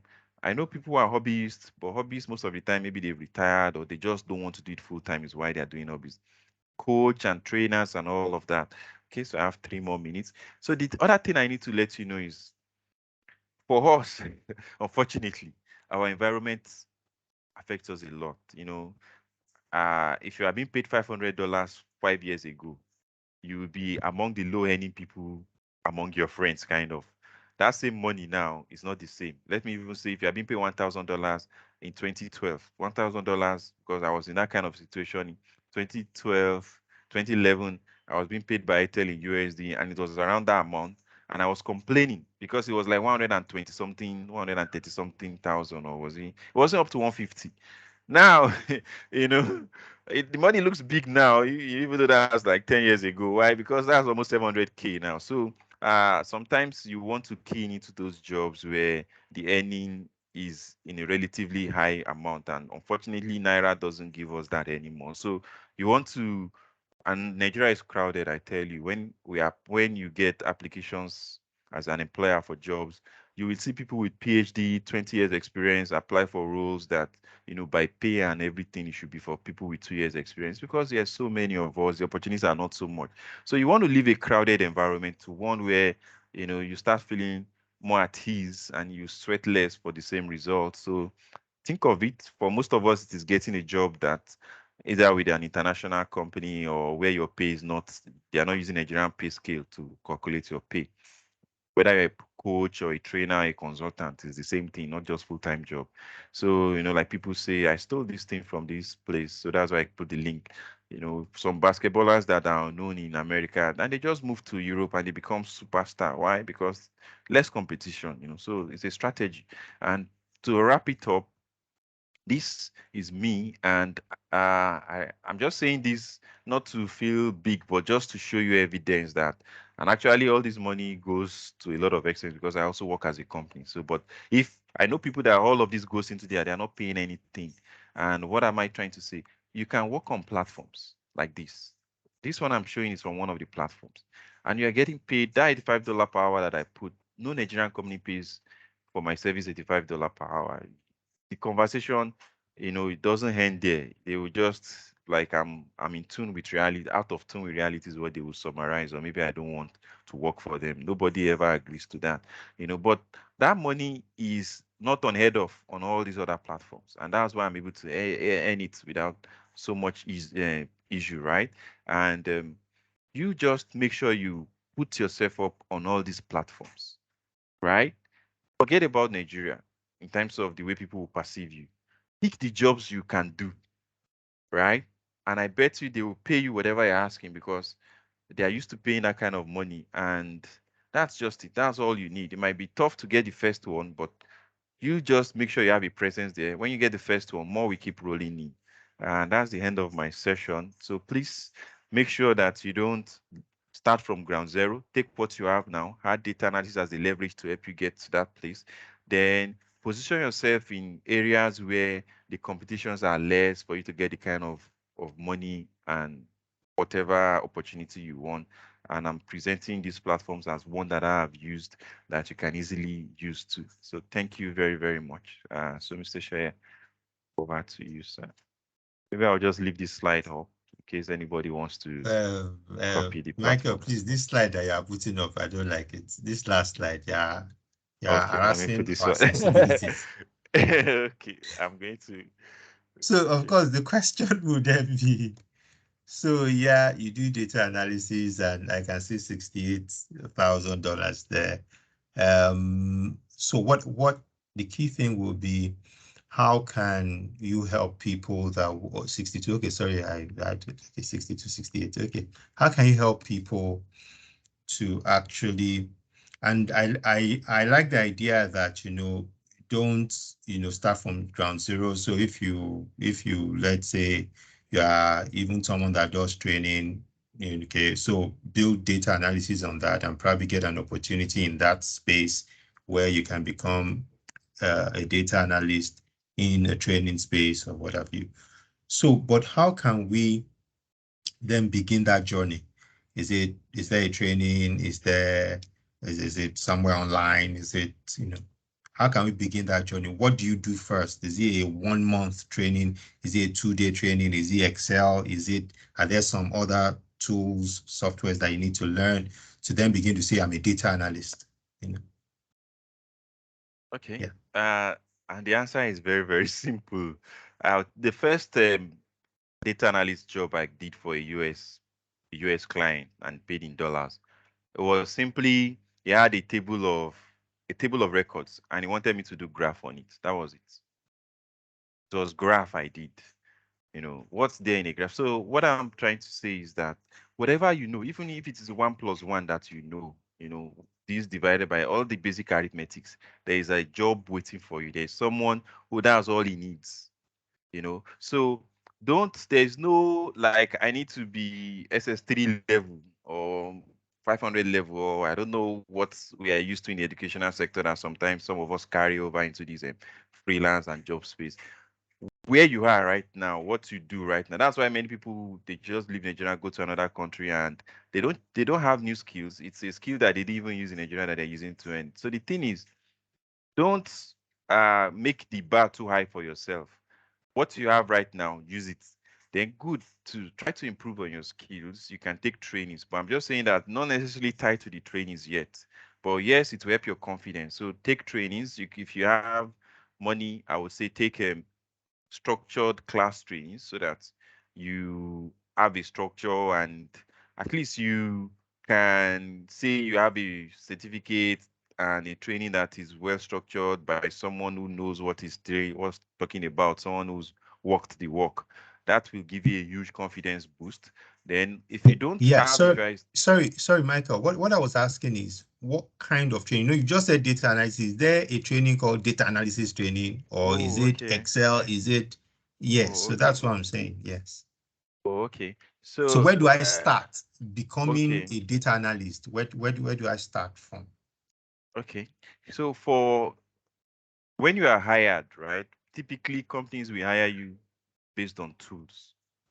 We call the same job business analyst. We use all kinds of names for data analyst roles right now. But then a company might be hiring for someone who can do Power BI, and that's the only thing they care about when they're going to interview you and give you like a trial, a test task to do to evaluate who to pick. It will be a task that is Power BI based.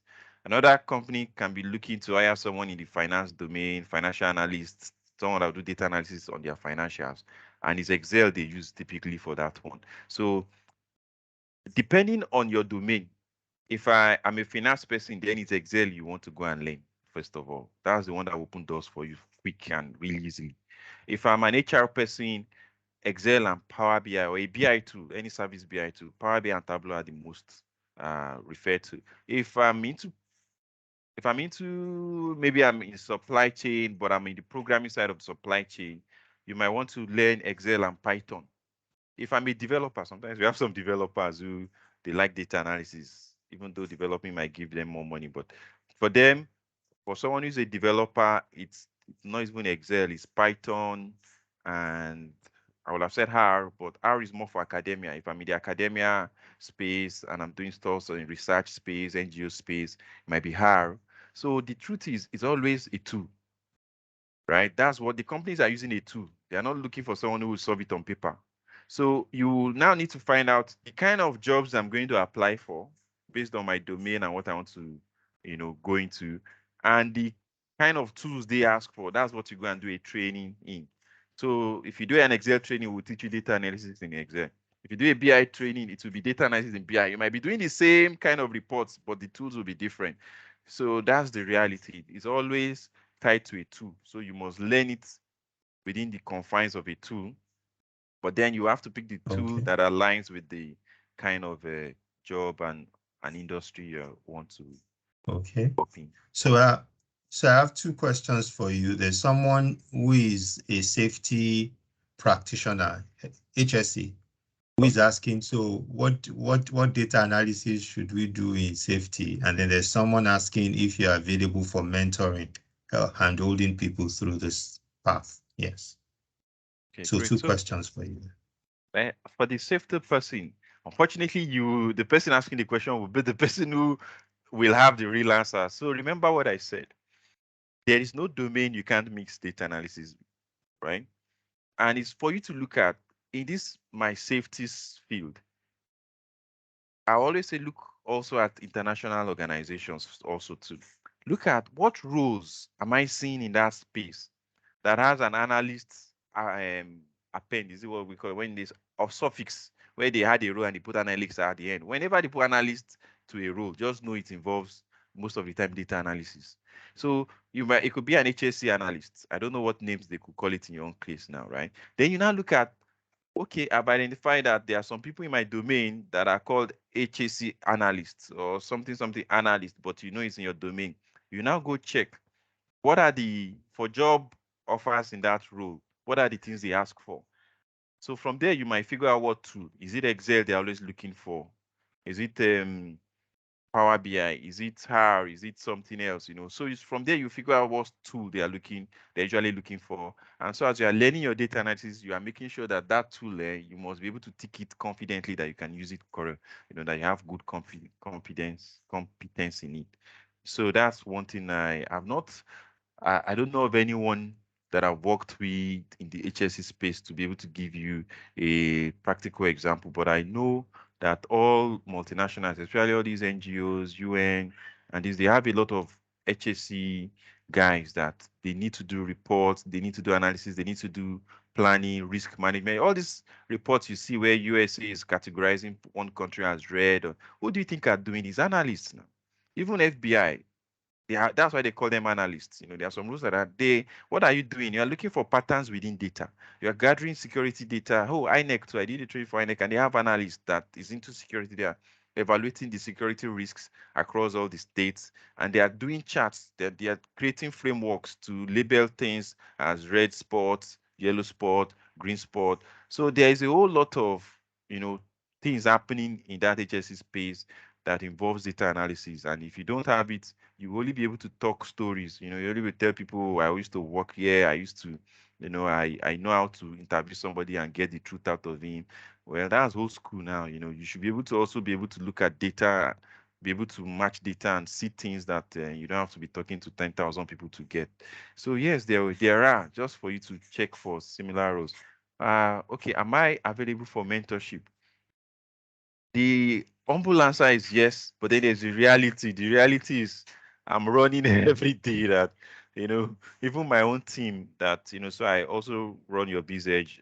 Even my own team says on some days I hardly talk to anyone, because I'm really overwhelmed sometimes with work, and so it's very difficult. But what I do is I'm part of communities. So that community is not just one person. There are a whole lot of people like me too that are available to mentor new people. So maybe I can maybe share with Mr. Share those communities, and they can share to people who want to be part of. So that's the best way. That way you have like a community of people on different journeys. Those who are expert, those who are already halfway into their expert journey, those who are starting, and everybody's learning at the same time from the community. So that's maybe what I will advise that you do as regards my own case, and maybe find somebody else who might have time. I used to have time at the start of my career. I used to mentor people, but then over time, Yeah. just between family and work and many things, it's sleep All I'm right, looking thank for. you. Yes. Thank you, Michael. You used to have time, now you have money. You have time anymore. Amen. All right, thank you so much. We have to go do. Someone also asked about, data analysis for automation engineering, but I guess you've answered that by, answering for the HSC part. We need to run now. Michael, thank you so much. Thank you too, Sam. Once he shares, those communities, and I think Michael runs a Sunday, a weekly thing, that they do, and all that. We'll share all of that with us so that we can take advantage of that, so that I can take advantage of all of those platforms and those opportunities to be able to pivot, as that is the objective of this entire gathering, so to say. So thank you so much, Michael. We appreciate you. Thank you for Yes, sir. sharing. Thank you for your Thank you too, sir. insights into how we can begin to make dollars in this economy. All right, so Thank you I'll too, sir. go right away to our next speaker, who also is in some sort of line as Michael, he would also take us a bit deeper into data, I want to believe, and big data. I'm sure some of us would have heard of big data and all of that. So I'll just introduce him right away so that he can also have his time to share with us from his wealth of knowledge. So I have Ibrahim Adepoju, who is a technology entrepreneur and the co-founder of Ajomoni, a financial technology company digitizing, rotating savings and credit cooperative for the banked and unbanked in Africa. Before founding Ajomoni in 2021, Ibrahim spent over 5 years of his career as the lead software consultant at iTechma, a leading software development and consulting company in Lagos, Nigeria, helping startups and organizations to build their digital product from idea to sales ready. Ibrahim is a technologist, entrepreneur, and educator. Ibrahim's core interest and passion lies in empowerment and building solutions that can impact Africans, alleviate poverty, and enhance financial inclusion, with technology being the enabler. Ibrahim will be speaking on transitioning into a career in digital products, software design, development and management, the when, how, and outcome. Please let's welcome Ibrahim to Pivot 1.0. Ibrahim, thank you for joining us. We appreciate giving your time and making yourself available to share with us. Please go ahead, Ibrahim. All right, Mr. Chair, thank you so much. Let me share my screen now. Okay, this is a presentation. And excuse me.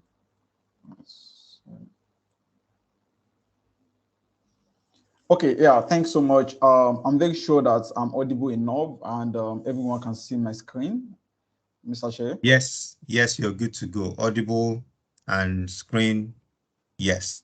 It's just that I can't see you yourself, your camera. Yeah, no. and But that's fine if enabled. Okay.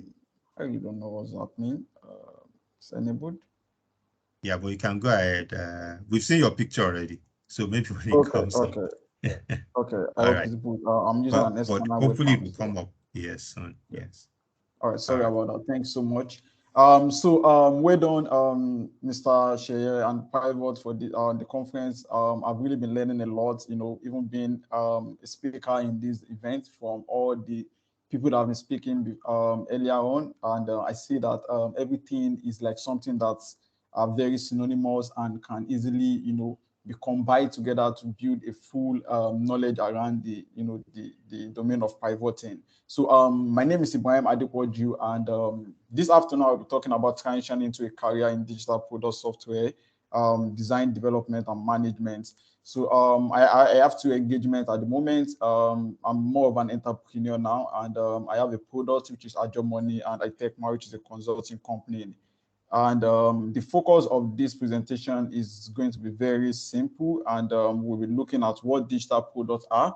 We'll be looking at why you should transition to a new career and what career transition is all about. And we ask ourselves if technology is really or should be a career. And we look at you choosing the field of study and also looking at the learning phase, the experience phase, and what your accomplishment should be at the end of the day. So what are digital products? When we're talking about digital product, we're just looking at some of the softwares, hardwares, and products that we have seen before, and we leverage or use them to a specific operating system. It could be maybe from our computer, it could be from any device, and it's not meant to just be a software alone. It could also be an hardware. The Microsoft you use, the Excel, even some of the lamps you use, the bulb you use, the cameras you use, the Chrome you use, everything that you use that involves a specific language or programming done beneath it. And also it has this kind of ability to, communicate with the internet. So we tag almost everything as a digital product. And, well, you can look at, okay, my book is a product, looking at someone who's selling it. So from the business area of it, our company that owns this particular platform sees it as a product and tag it as a digital product. So, and when we look at what digital products are, we need to know how do they always come about or come up with all these digital products. So there's a specific career that you meet yourself that will give you a room or a leverage to be part of the building or the process of all these digital products in whatsoever companies where they are being built or where they are being worked on. And I choose to categorize the flow, looking at my experience working in the industry with founders, organizations, and also working with students and also colleagues to see how we can categorize this career into three, and we're able to split it into design, the development, and the management. And I'm telling you that each also have a very broad view in it. And when we're looking at design, we're familiar with UI, user interface, the user experience, the product. When you look at this 3D printing technology, they are in the category of design. So we also have the development. This is where we see a lot of buzzword out there: JavaScript, Java, Python, C#, everything end to end. And when we're looking at the management of this platform, we see where we have Asana, Jira, the Microsoft, and a lot of other productive tools that you use to manage all these products. And this management covers the entire circle of the development of these products. And these people, they are not really meant to be a programmer or designer, but they are some kind of people that when they look at the solution, they look at the problem, they come up with the solution, and they really be able to develop a kind of plan, execution, and management approach to get that particular idea to become a product, and manage the team to ensure they're able to manage time and the result is very efficient. So this is what digital products always go to. And as we're looking at myself, for example, I have a background in geology from the University of Ilorin, and I graduated at the age of 2021. And when I was graduating from school, then I have this passion for technology right from the age of 12. And I grew up in the age of internet, and one thing that was just there was that my family, everyone wants me to study some stuff like chemical engineering, or study medicine, study petroleum engineering and the like. And nobody was really looking deep into my competency. I was very good in mathematics. I do have like 95, 99 in secondary school days then. And I have this kind of logical skill, but nobody was really looking at it to let me know maybe you can take a look into this. And I love playing with gadgets, games, stuff then. And but I just ventured, did my jam, got admitted, studying geology. I was doing well in school, but every time when I get access to the internet, I'm always curious about how is the web built, how was the Facebook built, how was Instagram built, how did they come about this, what are they really doing? And I always go to the cafe, and that's what I do almost every day. But at the moment after my degree, looking for job, I was doing internship in a kind of oil servicing firm that is into data management. But when I was there, I was more concerned about the technology aspect of it, because I just felt like this is the real me. And in that process, I started looking for a way where I can dive deeper into the technology sphere and become a kind of experienced person, because anytime I watch the YouTube and I see someone working with all this programming language, it's always like magic. I just want to know how these Indian guys or these guys get to do this thing. I'm very good. So that is what is really happening as a phase whereby you said you want to transition from your career. There are many people that I've related with who are some of my classmates. Some people are in the industry. You could be law, you could be legal, any aspect of the industry where you are, you can transition into technology. But the question is, how do you want to how do you want the transition to be? Do you want it to be a full transition or to be a partial transition? Some people think when they said you should transition into tech, it means that everything, just abandon all your certificate or your degree, dump them somewhere and start learning programming and become a computer engineer. It's not meant to be. That is meant for the computer engineers or whatsoever. So on this slide, I'm showing an illustration on partial transition. If you look at this, I'm just using a textbook. This textbook is all about accounting principles. When you are in the university or secondary school doing accounting, you see your textbook with every essay and articles about the theory of accounting and some practical aspects, maybe Microsoft Excel. But I sometimes start getting curious that, okay, I'm diving into a career, I'm moving into an organization, and is there a way I can automate all the process, come up with a script? And how do I get to automate everything we're doing here? I really don't want to be repeating the same thing every time. I want a kind of a way whereby all my reports are generated automatically, and in the background as a cron job, they are sent to all the management in my company via email. You know, a lot of things are has to be generated automatically behind the scene. How can I program them? How can I look at all this data and make an inference and develop a model around them? And I can easily use this model, you know, to analyze the upcoming one and, you know, and learn more about it. Then I will start looking at, okay, what is Python for accounting all about? The moment I started looking at Python for accounting, believe me, I'm transitioning into technology, into information technology, into programming, but I'm not doing it fully. I'm doing it partially because I don't want to abandon my initial career. So this same thing happened when I got to have my first introduction to programming, and I started building some stuff. I started building for the geoscience community. I started working on projects like web-based data analysis platform that can easily pick GPS on the feed, you know, delineate the rock there, create a kind of topographical map. How can I code all these things myself? And those were one of the reasons that give me something to do at the early stage, because some people will be moving into IT and they don't even know what they want to work on as a practice or a project. So there are sometimes we have interns. I have close to like about 50 interns that have passed through me in my startups, and you know, I get to see all of them as a data because I try to analyze all of them and get to know what their mindset is and how they are picking, you know, the new career they are trying to venture into, or even the one that they have been learning in school already. So the funniest thing is some people don't really know what they really want to do. If I'm an accountant, I really know that everything I'm learning is for this purpose. Some people don't really have a goal. At the end, they can just say that I want to get a job and make money. And it's not easy. It will make the learning curve very difficult. So another one is the full transition. Yeah, there was a guy that interned with us. Is like he was an accountant and he was even working with an accounting firm. You know, we just called like, okay, I want to intern, I want to learn how to build mobile apps and the like. I told him that, okay, yeah, mobile app is a product. Every mobile app you see out there, they are products. But believe me, you saying that I want to learn how to build a mobile app, you know, is like you are just rushing. The first thing you need to know is you need to know what led to building a mobile app. What are the foundation? What are the background? Understand what programming is. Programming is like language. And under languages, we have like English, French, Arabic, Italian, and many others. Know what a language is. Know the stuff like the noun, the pronoun, the verb, the adverb. Get to understand all of these things. And believe in me, if you have the knowledge of these, just choose whatever programming language you want to learn. It will be very easy because when you're speaking Arabic, you see noun and pronoun in it. When you're speaking English, you see the same thing, you see it in French.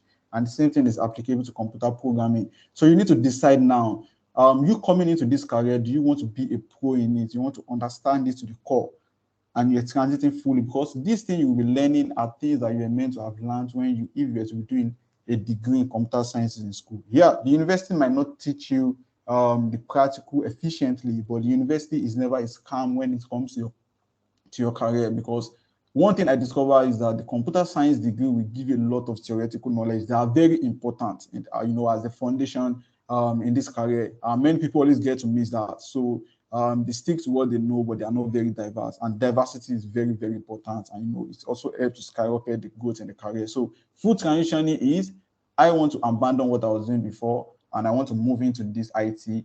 I want to take it from the foundation to the core. And if someone is communicating with me, they will know that I'm a pro. I might not choose to go to the university again, but I can just go through the book or any other material or online courses and stuff that we still discuss.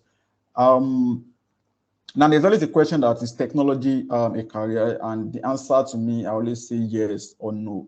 The technology might not really be a career if you are transitioning into it. Is a career if you are transitioning into it fully. It means you're moving to the career. Everything you will do is always going to be about any program. You have the competency to work for any sector, build for any sector. You just need a manager that have the product requirements or the documentation of what they want to achieve, and you use your own full computer programming knowledge and approach to develop it for them. But I can say no if you just see it as an enabler. If I'm someone that is into like electrical engineering, and I started expanding my niche into like Internet of Things and building devices that can allow maybe my webcam to be reporting to web-based, you know, to be discovering and stuff like that. So I'm just using it as an enabler. If I'm dealing with drones in my office and I'm using it, I put the camera there, put a GPS there. I find a way to network it via maybe the SIM cards to the office, and the internet can easily be picking picture of stuff on the feed and looking at what other products are on the farm that are growing faster than the other and stuff like that. So we're using this as an enabler. It's not like I've transited myself fully into that, because technology can either be an enabler. More of the time, it's always an enabler to whatever you're doing. So most of the time, if I see someone in a career, I will tell you, don't just, there's an opportunity whereby this technology can make more impact and allow you to go in the industry where you currently are. Just take it as an enabler and don't waste your time saying you want to abandon the career and go and start afresh. So when it comes to choosing a field, there are different fields. As I've said, I group them into design, development, and management. And when we're looking at design, there's this common one that we all know is the user interface design and the user experience design. So when you're to work on a web application or mobile application or build a kind of gadget, the first thing you need to do is to come up with a prototype. You need to be able to prototype this product. And this being able to prototype this product come with a skill. There was a time I had an intern that was interested in product designing, and he's very good with graphics. He's a graphic designer, neat design and everything. And I pushed out this project to him, and the guy started doing the design, and it was awesome. I showed all my colleagues and said, wow, this guy is good, this design. Well, I told him that, okay, this product you're designing is looking attractive, but logic is missing in this product. And what is the logic? Sometimes when you open a mobile application or a software, everything will be attractive, but you end up abandoning it. Because one thing again is logic is very important. I now make this kind of illustration that design field in technology is like technical drawing in engineering. When there's going to be a new construction, or maybe a field is going to be built, they carry out a kind of technical drawing. When you're in secondary school or university doing engineering and you're to make a technical drawing, you just pick a ruler and you just started sketching to make it look beautiful. Your lecturer is going to fail you because something is missing. Measurement is very important. What is the distance between these? Why is this distance here? What is the possibility? Why is this form this wide? Why is the cover of this thing having this circle with this curvature at the top? Why? You need to answer all these questions. And this is why the design is not just about designing. It's about the technicality of the design. And for you to move into this field, many people don't really know where to go to. And for me, I always ask people questions. One funny question that I always ask people when they say they're interested in design is, I first get to know that, are you creative? Yeah, you can tell me yes or no. I really don't have a good handwriting, but I'll tell you that, let me see your handwriting. Sometimes the handwriting of someone could be an indicator to their creativity. It's not like they're thinking creativity, but maybe the ability to use your hand to sketch something out nicely. It doesn't have to be beautiful, but for me, I always see a kind of message from it. And what is your love when it comes to nature? Color is all about nature. If you're someone that look out there and you see how the blue is relating to the white in the sky, and why the green is relating to the brown color in the ground, and how the flowers are coming in pink with green surrounding it, it means you are someone that loves nature. And when you are building something, you'll be able to bring this thing into play. And this love of nature will also determine that, do you have the competency to channel into this field? Do you love psychology? Is there a way you can really easily think that 10 people using this thing will be thinking like this even before you get feedback from them? How curious are you? Sometimes when we started, I started with curiosity. I always look at everything around me, even down to the aeroplane. And thank God for physics, this Archimedes principle, we're able to know how the ship and other floating stuff are working. This curiosity, sometimes you don't really need to be taking a course. You just expand your knowledge and read. And I believe a lot of experienced people that I've listened to today were using some terms and saying a lot of things that's proving that they have a very broad knowledge in the field, not about what they focus on. So you need to learn how to connect dots, find the missing loops in anything. You need to love puzzle. You need to be very good with colors. You need to always have ideas. I have an idea. I think this can work like this. I think this can work like this.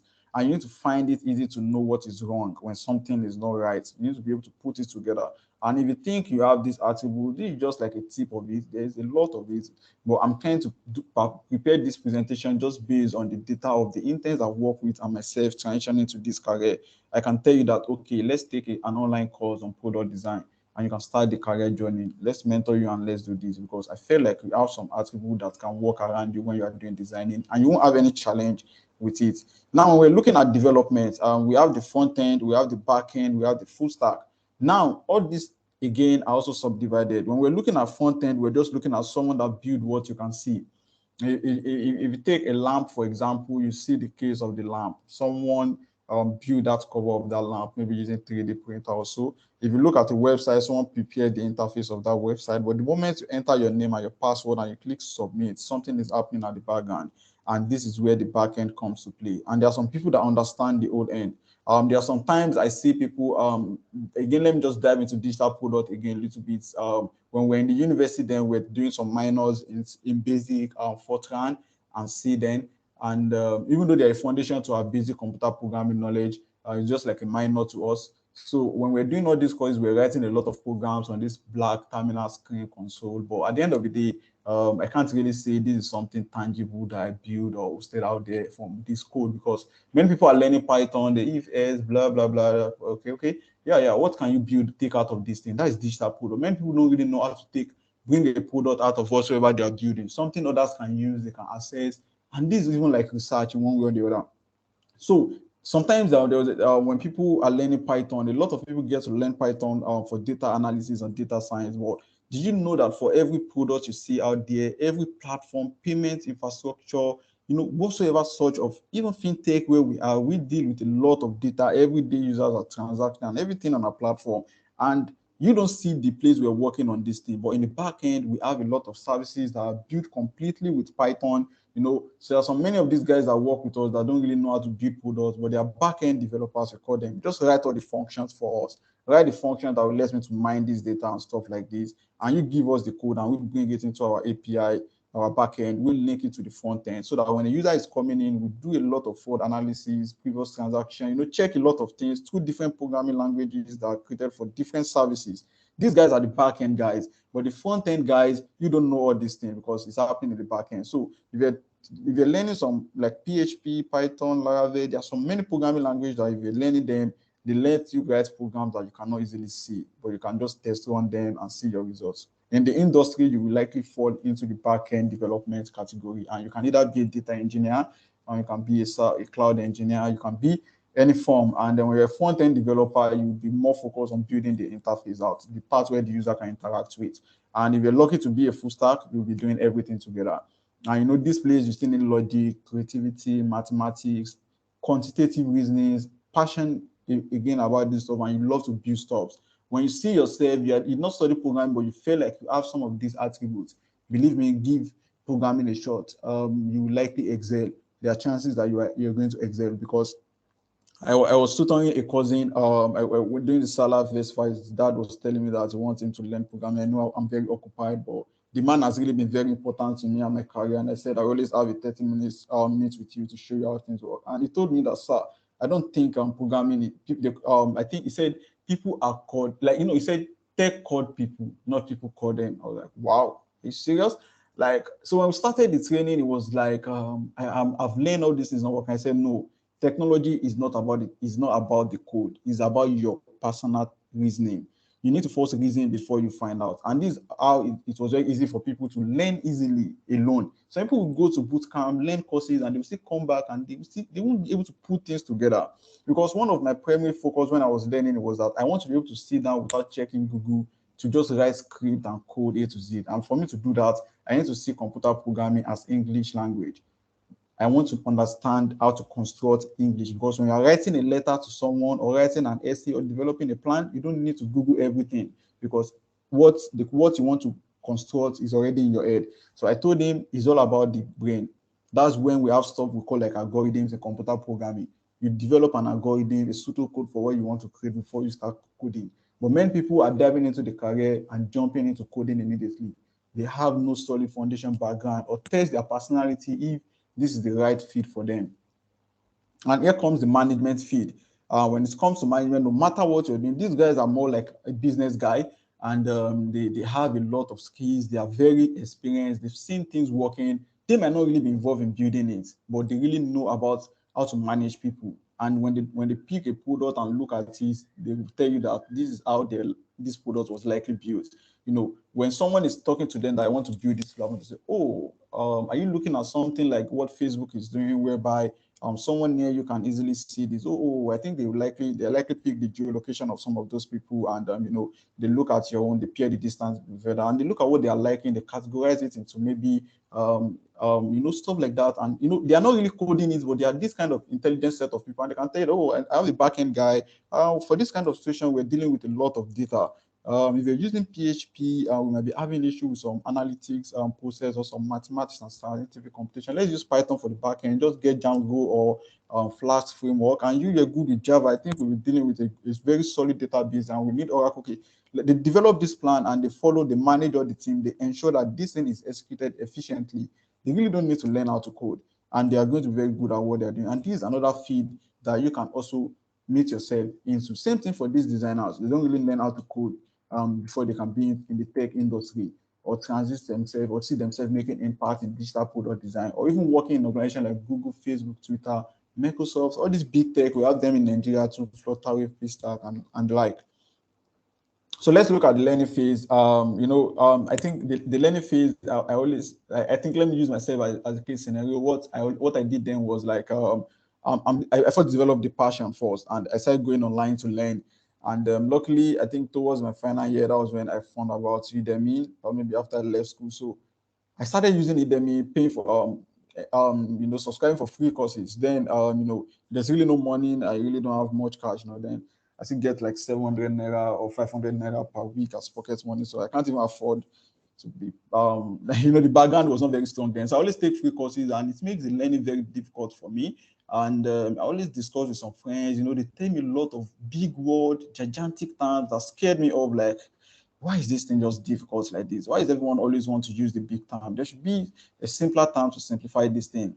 Then when I started doing my NYC, now that you have some 98 from federal government, then I just go back to my Udemy. Yeah, Udemy, I'm not advertising for them, but they're just like one of the platforms that make a lot of impact, in my career then. And I was serving in Lagos State, so when I opt in, I paid like, was it not 2,000 then or 5? I don't know what the dollar is, and I started taking some premium courses. Like, there's a way these guys have done this site whereby you only pay for the best. At times I was like, wow. Sometimes I study the video, I know what I want to learn, I know, and I said, okay, let me start with programming, introduction to computer programming. What is the philosophy? What is it all about?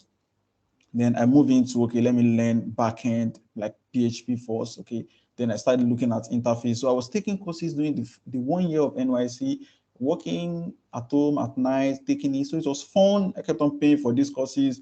And the advantage again is being in a city whereby the boot camps, if you go to Eventbrite, you see a lot of free tech events and stuff like boot camp. There are some that are paid, you save some cash, you paid for it. There are some that will give you scholarships. So attend also this, and don't depend only on the online. The advantage of these boot camps is you meet real people. You meet friends, you meet colleagues, you pair with them, and this peer learning makes it, this guy, you're also interested in Python, share your WhatsApp contact. I'm working on this fixes, we join a WhatsApp group, start building this community. Some people will throw an error to you, you quickly rush to try it, even though you don't know it, that attempt of trying to fix it and making impacts in that friend will be grooming you. People asking you questions and you're answering to will be grooming you and expanding your knowledge. And this is the advantage of also finding a way to attend events and boot camps while we're also learning all the courses. And one other important thing is tech mentors. The most difficult thing again is like having a committed mentors who will be able to or willing to shape your career. I know it's very scarce, and this industry is also very, very like things are just very scarce, and talent are very scarce. And to see someone that also has the time is also very challenging. But during my time then, I think then I got a freelancing job after I've learned for a while, and it was a kind of e-commerce platform. And when the project was shared with me, I've already given a code that, okay, I'll charge this per month and stuff like that. I think I was saying that I would get 250K or so per month. I just give them a price because I really don't know what the market price is. And even when I was in Ilorin then that I started, I really don't know they pay people to code. It was in Lagos that I got to know that people are paid to write programs. I was not seeing it as if a career then. I was just seeing it as a skill. So when I got the job, the CTO then looked at me and said, "Guy, can you do this job?" I said, "To be honest with you, I won't lie. This is my first time. I just give this job a shot, and I was taking." And the man said, "Okay, don't worry. Okay. The point there is like we'll not pay you up to the amount." I said, "It's not a problem." He said, "Okay, sales article will do, and the office at the VI." I said, "I can come every Friday to your place. I work in the office and I stay at your place like Friday, Saturday, Sunday. So I think the man has a second wife that's staying in the corridor then, and that place is always very free. So I leave my place, I go there, I sleep at the dining table. I try to look at this person the way he work. I learned a lot from him. So I started by replicating his code. And when I was able to replicate his code, I used it to build the product, and I started advancing on it. So in just 3 months, I was able to learn a lot compared to what I've been pushing for the past 1.2 years, because my learning curve was very slow because I was engaged in a lot of other things. I was not in it full time. I was doing it partially while trying to make money on the other end and being a programmer at night. But the impact of this one person that was able to devote his time to answer my question, and I was not just discussing with him, we have the opportunity to be working on the same project together. So I look at his code base, and it's really make a lot of impact. And when we look at the experience phase, we have where the internship and volunteering comes in. I know a lot of people have said this, but another thing again is when you are diving into volunteering and internship in tech space, there are different institutions. We have the product company and we have the consulting company. One thing I always say is that the best way, the place you can learn more is consulting company, because at iTechman we are like into consulting, and the funniest thing about us is it also have impacts in me, whereby I knew how to use a lot of programming language, and I can do a lot of things in cloud. I'm not really limited when it comes to PHP, Java, JavaScript, everything altogether, cloud computing. It's not because I was learning them, but because I meet with different people. I hire different team. I work together with them. I push my hand into something, and in over 5 years or 6 years that we're doing this consecutively, it's built this experience. And one thing in consulting is diversity. We just do different things, we service different industry, and we're interning with this kind of institution, we learn a lot. The institutions are like products, like now that I've focused on products, building our money, we're limited to just one technology that we're building on. We're really limited to what all about our products. The diversity is not there. So when you can get internship on LinkedIn, it's very resourceful now, Indeed and others. You can do it for like 3 months to 12 months. But one thing, you just always try to build the passion and be able to sell yourself. And there are a lot of accomplishments. You know, if you're already employed, the salary Ibrahim, sorry, excuse me, Ibrahim. We need to start wrapping up now. Yeah, I'm almost done. I'm almost done. Yeah, This you've is the gone way last slide. beyond the time. Okay, Yeah, sorry thank you. about that. All right. So, you know, there's an opportunity to, you know, grow your career and see yourself in innovation, you know, knowledge and economic growth, being an entrepreneur, building a product you sell for yourself. And, you know, I've just have some case of some interns when I was at iTechma. You know, many of them, like this guy here, studied applied geophysics. He started as an intern with us, then he moved to this company as full-time. He interned in 2021, he was working with Royal Crystal Airways. Now he works with your cloud company in Dubai. And this is also a guy that also interned also in 2019. He's studying electrical engineering. He also worked as a contract for a while. Now he works with a one ID tech, and is now with Event Technology on contract. And we also have this guy, is even recent. So I think that was 2021. He studied Bachelor of English and Literature. He was an accounting officer. Then he called me about this. I told him, look, if you have the time, just give it a shot. Started as an internship in mobile app development. He moved to an internship in another company as a Flutter developer. Now he works with 7up Botany company as a mobile application developer. Also, thank you so much, and I'm very sure that everything is possible. We can easily transition successfully once we put our mind into it. Mr. Shere, thank you for the opportunity, and thank you everyone for listening. Thank you so much, Ibrahim. I appreciate you.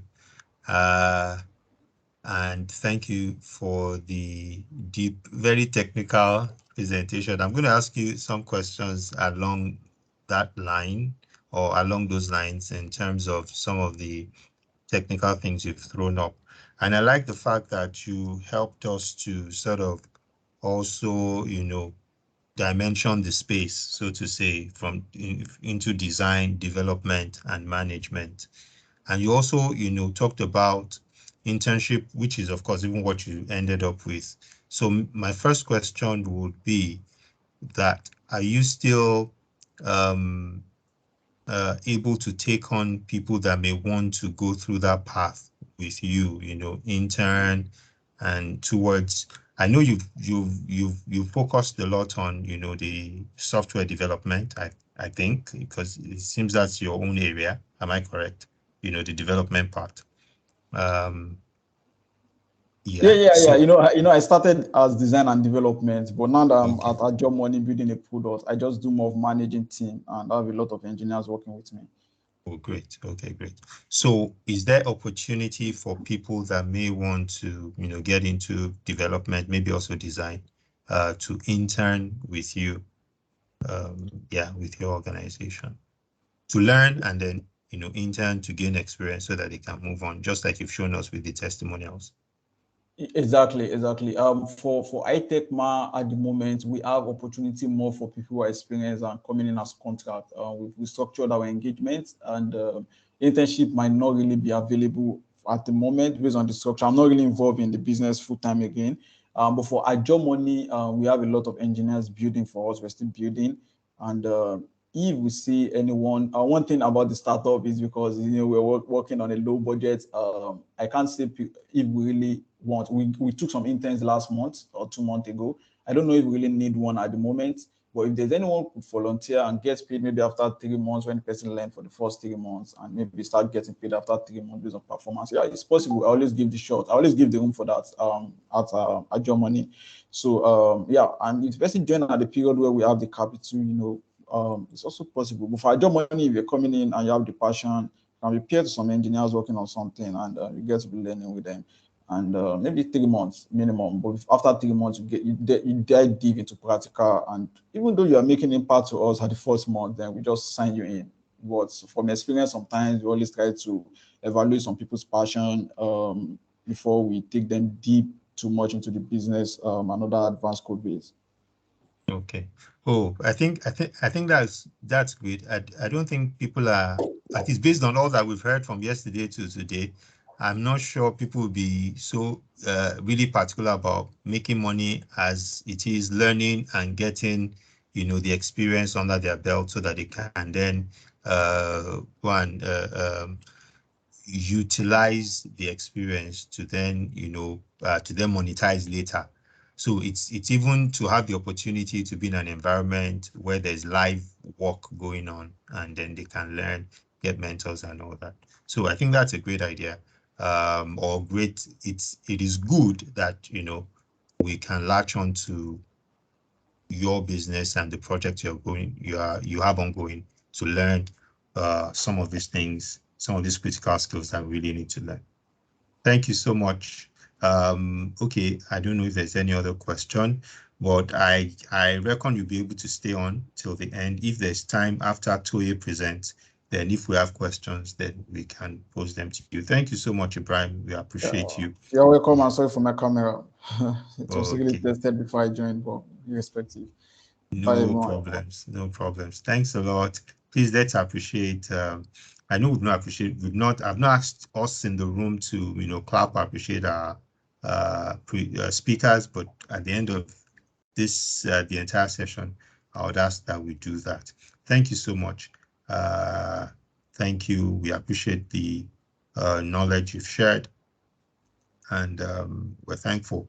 So I'll call on our last speaker for today, and Toye is also a tech expert and tech leader. Toye is a co-founder of Guardian Ventures, a digital technology company that is focused on delivering high impact automation to analytics solutions for clients in relevant sectors within emerging markets. Toye is a business strategist, digital transformation architect, and certified project management professional with over 10 years proven experience leading teams at different levels to plan and execute complex projects and programs that have delivered significant business value to clients across education, aviation, power, finance, and e-government sectors in Nigeria and Ghana. Toye has a bachelor's degree in computer engineering from OAU and a postgraduate degree in data science and business analytics from University of Texas at Austin, McCombs School of Business. So Toye will be speaking to us today, and he'll be wrapping up Pivot 1.0 for us. Toye has experience in management, development, design using Ibrahim's terminologies now, and it will be helping us to wrap up and put everything that we have learned in these 2 days together. So it's good to have you on board. Thank you for honoring our invitation. And I'll just yield the floor to you now to go ahead and help us tie everything together and show us the way to securing our career in this digital age. All right, thank you, Tue. Over to you. All right, thank you. I hope I'm audible, and I'm sharing my screen. Hope you can see my screen. So if not, just let me know. Thanks so much.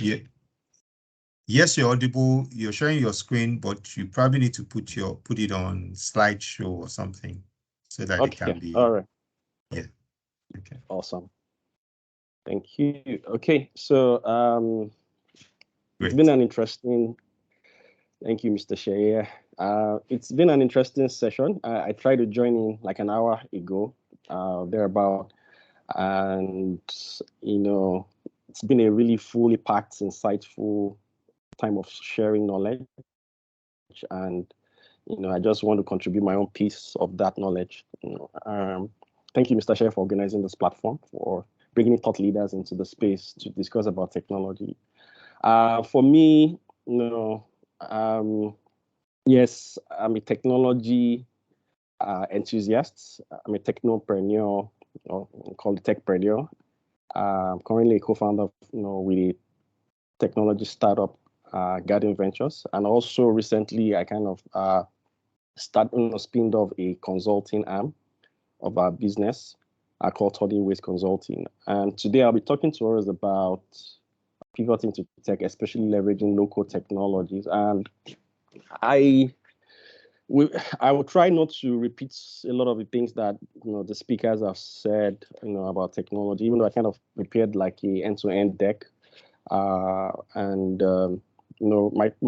understanding of the audience is that we'll be talking to early to mid-career professionals and people that are looking to enter into technology from wherever space they've been operating before.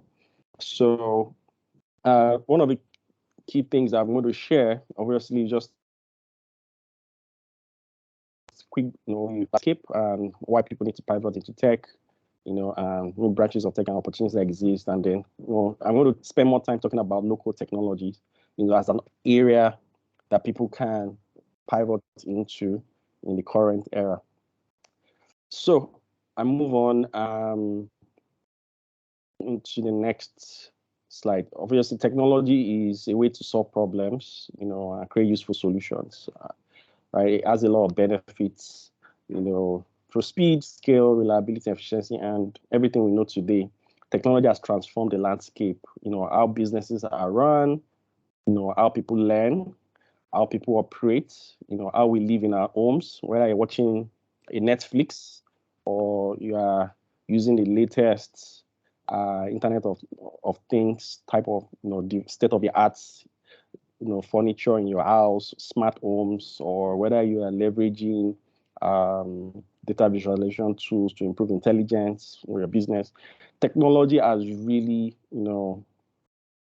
made a lot of things easier, simpler, faster, and efficient. So obviously, the overview of technology, before we got to where we are, we need to go back down in the 18th century, where things were done, from mechanization, farming, steam and power driven, then to the era of the light bulb, mass production, manufacturing, and then to computers as we know it today, the birth of computers, automation, electronics, then into, like the industry 4.0, where now internet has turned us into a global village where we can have this kind of forum, from the comfort of our houses. And now we're in the era of intelligent automation, with artificial intelligence, big data, and then the future industry 5.0, where things are even going blockchain,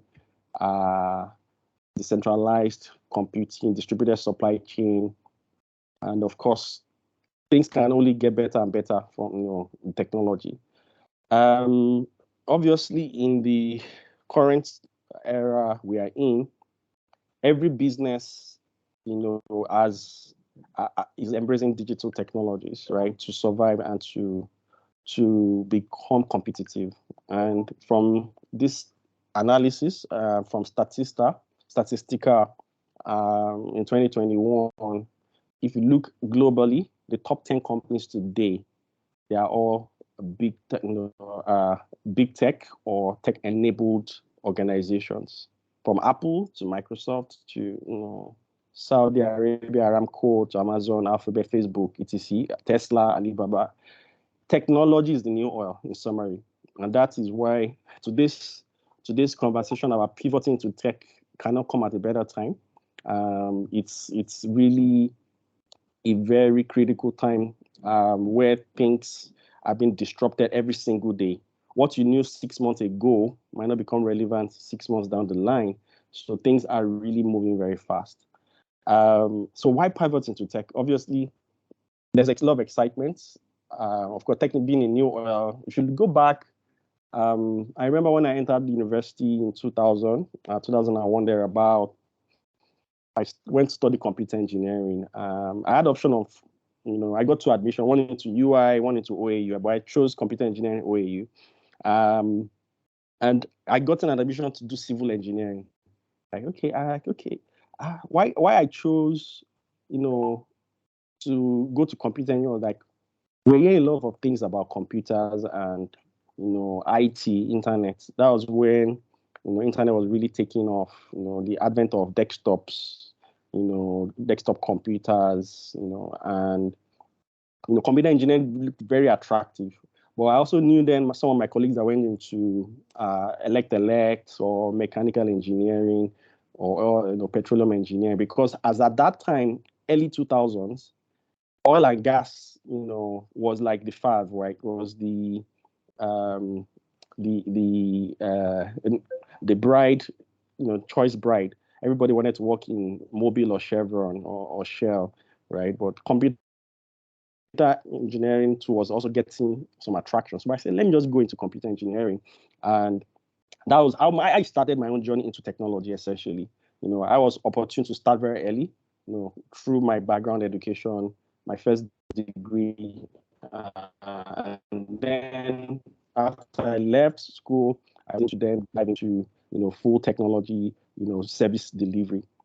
So for people that are trying to pivot into tech, they could have different passions or reasons. One of them could be money, right? It could be just like tech. There's a lot of money there, right? Some will be driven by passion and love for it. Just want to innovate, as earlier speakers said. Some will just be, okay, I'm in accounting, but I want to broaden my knowledge. I know how finance and tech works. You just want to broaden and add it to your degree, right? Some might also say, hey, I want to embrace tech because I heard tech people can work from home, right? Or some might be peer pressure, that it's kind of driving a whole, everybody is a IT guru. All your friends are IT specialists or developers, and they're making a lot of money. So you have peer pressure, and that's why you want to pivot into tech. Whatever it is, it's okay. It's fine.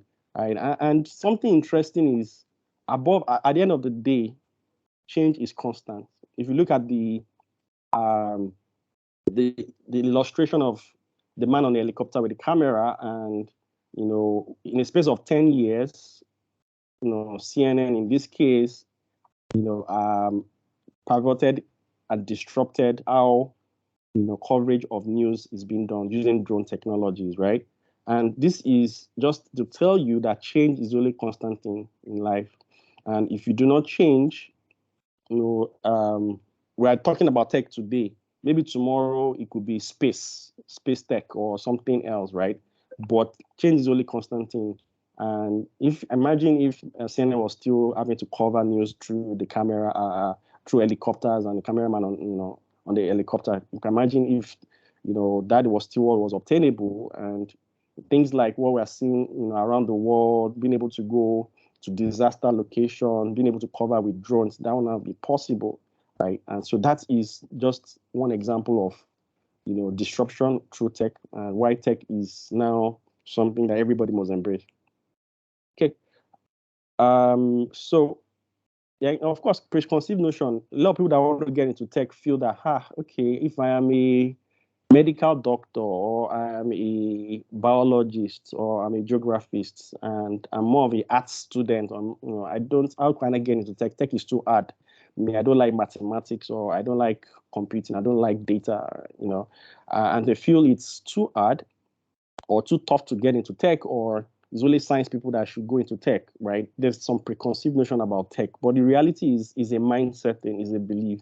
Anybody from any background, non-technology background, can pivot into tech, but it starts from your mindset, belief system, that you can pivot as quickly as possible depending on your state of mind about it.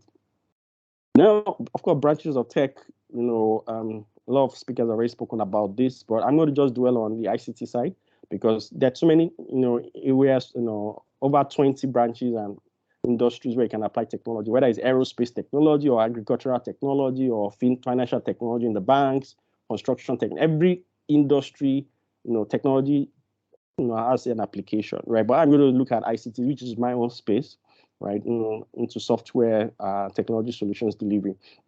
And I move on. So again, opportunities in tech are so many.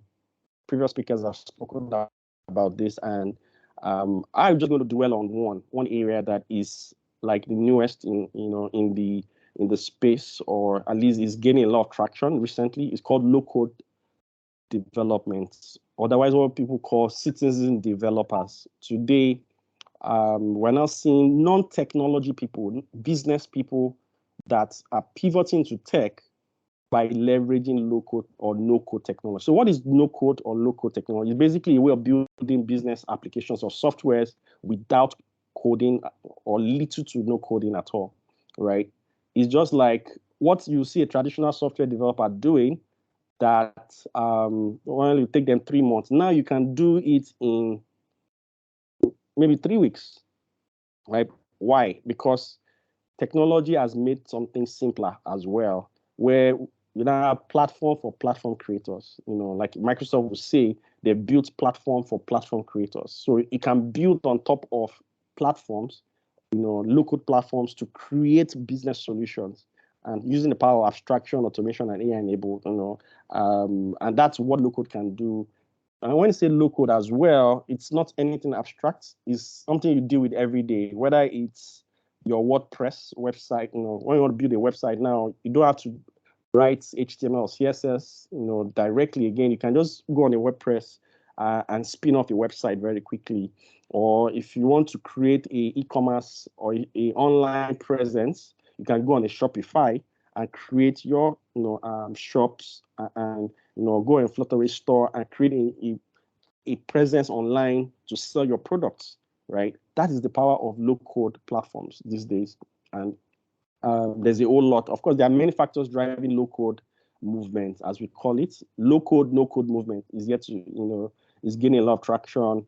One of the things that is driving that is the speed to market, right? Ability to quickly, from idea to solution, in less than 10% of the time it will take a traditional approach to get it done, right? And so a lot of companies are now saying, okay, we can quickly prototype, right? And everything is fast. We're in a fast-paced environment now.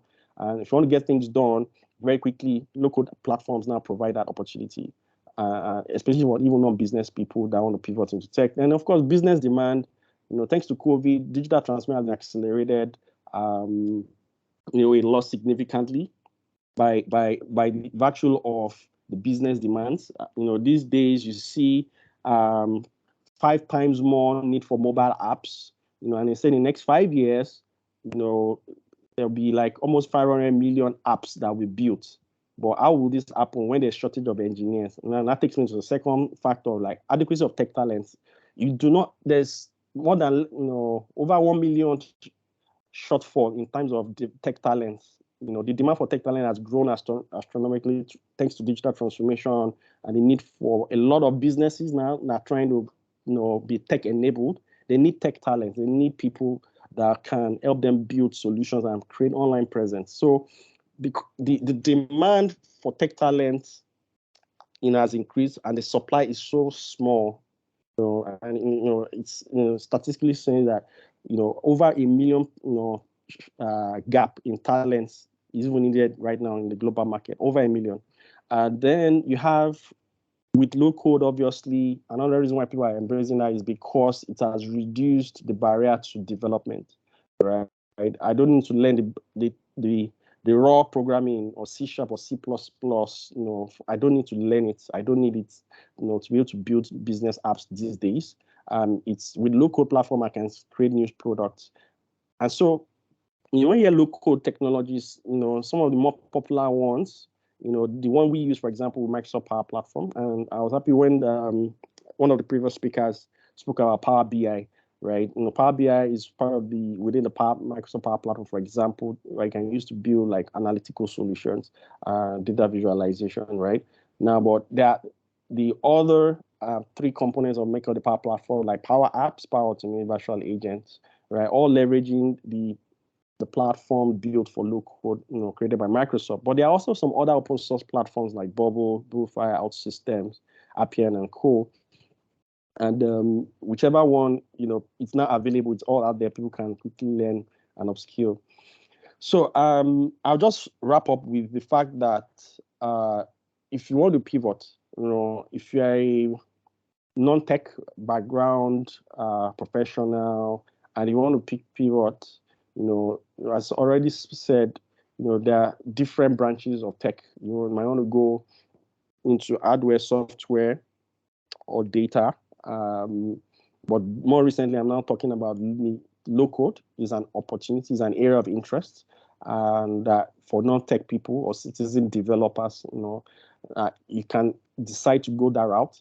Or then, if you picked an area, try and stick with one area and learn and go deep into it. For example, don't be deliberate about your learning. Once you've chosen an area, acquire the right learning, acquire the work experience, the right professional training, and learn lots of learning platforms to right skill and specialize. So if I want to be a low code engineer, and you want to go into low code, maybe I'm from an accounting background, I want to go into low code, just pick Microsoft Power Platform, for example, or pick Bubble, and then you can begin to learn. Within a month, you can get up to speed as to get from basic to an intermediate level in low code, because it's really, really very fast. It's just like you want to build a website today, you can take a 2 or 3 day course or learning and also, quickly learn how to build with a low-code platform without having to learn the raw programming or HTML, CSS, or JavaScript. So also, when you get into the area, try to be consistent. Don't say, I'm doing low-code today, then I want to go into traditional tomorrow. Well, get very good in one area. There, if you want to also acquire or broaden or get into that, but consistency requires that. Oh, I'm not doing software today. Then tomorrow I'm jumping on hardware, or tomorrow I'm jumping on data. Try and drill a little, go deep in one area, because if you are average, you won't be able to play. The competitive landscape does not recognize average people. It requires that you go deep in one area to stand out. Right. Then also have a mentor. Online, mentor doesn't mean you don't have to meet them physically. You can read their books, you can follow them on Twitter, follow them on LinkedIn, follow their articles and blogs on Medium, learn about their biographies, how they became tech giants that they are today, like the Elon Musk or Satya or Jeff Bezos of this world, right? That allows to get inspired on what's possible. Then, of course, stay connected to professional and tech communities, like LinkedIn, Microsoft Developer Community, etc. Because really, the barrier to entry is now very low, lower than you think. It's just your mindset that is key to how you make things happen in the pivot into tech. So, in conclusion, take that bold step, because the future of work, healthcare, entertainment, banking, all the different industries, the future is tech. As I said, the industry has evolved to where we are, and accelerated through the disruption that tech has provided. And so the best time to start is now. So thank you very much. I hope I was in time. I think you're the first person that is keeping to at least within the 20 minutes. You took about 70 minutes. Thank you very much for keeping to time. And thank you for the concise and very useful information and knowledge shared. I have some questions. One is, so low code, because based on what you said about low code, it's like it's supposed to be code for people that are not really deep into tech. Am I correct? Now, my question is, are organizations looking then for people with low code expertise? Are there opportunities to work, to now say, oh, I have this low code capacity, if there's anything like that, to then find, opportunities, to work for people? Yes, yeah, thank you, Mr. Chair, for the question. Yes, a lot of opportunities now exist. In fact, I think it was the previous speaker that talked about data that showed some sites for freelancers, people that can basically go online and basically work remotely and get jobs. So for low-code engineers, for example, or what we call citizen developers, right? There's a lot of demand right now for that, especially when it comes to business process automation. They can sit in an organization helping to use the existing assets to automate business processes. It can be as simple as your workflow systems or approval to request approval workflows, or it could be things like your expense management system or processes, or it could be even as simple as your data capture processes, from department to department. So internal business processes, can be easily leveraged. And then, leveraging the assets, whether it's a Microsoft or non-Microsoft platform, there are local platforms now everywhere, that can even either sit within your ERP systems or complement your ERP system. Like Microsoft, for example, Microsoft 365 Power Platform works very, interoperably with the Microsoft Dynamics 365, which is the ERP, system that Microsoft built. And so organizations that want to do, get into like digital transformation can leverage, low-code engineers to help them automate a lot of their internal processes. That's one. A good example is somebody that I had in my team recently, at just like 3 to 4 years experience. I pay him relatively about between 3 to 400K, right? Just recently got a foreign job that is paying him $3,000, right? I can't compete. You understand? Convert $3,000 to today's naira. What is that? That's like 6x what is earning right now that I'm paying him, right?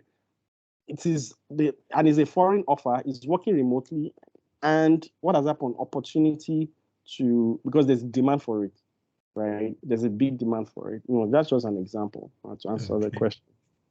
Okay, so that takes me to my second and probably final question, except anyone else has a question. So do you have some sort of forum training opportunity for people that want to learn low code with your maybe turning ways? And also in your company, is there opportunity for volunteer internship or something like that for people that may want to pivot into that area? Yeah, thank you, Mr. Chair. Yeah, so we have Turning Ways is something I created because we wanted to focus on how we upright skill, especially early career professionals, like people that want to pivot specifically.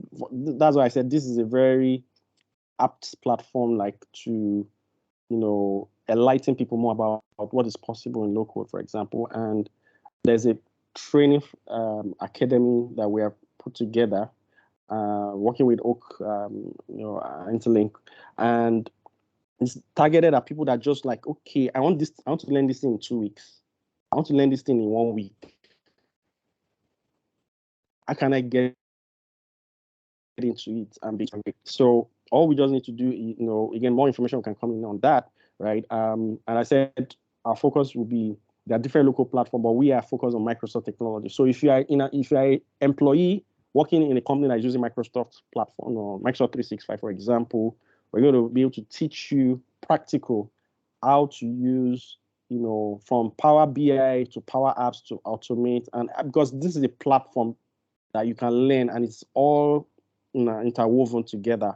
It makes it easy to broaden your ability to either build, automate processes, or create front end for applications for data entry, or build business logic into working solutions for your businesses. So there's a training for that. Then in terms of internship, right? I think we can consider interns, and based on, we are more for hunger and passion and motivation for wanting to learn these things.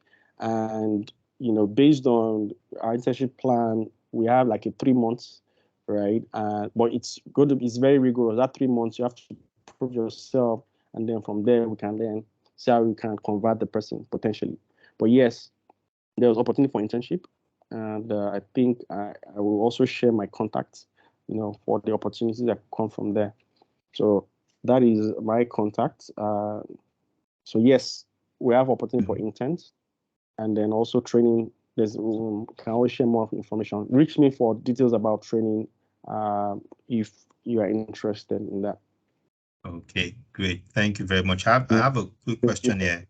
Can all these low-code tools or programs, can they be easily accessed? I think that's what I was trying to say. And they are not too costly like Microsoft Office. Yeah. Okay. Yeah. Good question. Yes, they can be easily accessed. That's why with Google Workspace, for example, right? Even Google now is kind of creating, low-code platforms for some specific, like I use Airtable. Some of these local platforms are very easy to integrate into a Google Workspace. So if you're not using Microsoft, you can, engage any of these, like Bubble is one, can build even mobile apps, with local code, right? There's Appian, there's Zoho Creator, for those that maybe use Zoho, enterprise suite, so there are a lot of this open source. Anyone that works for you, you can pick anyone and you can learn very fast. All right. He also asked about information about the training that will be provided. Yes.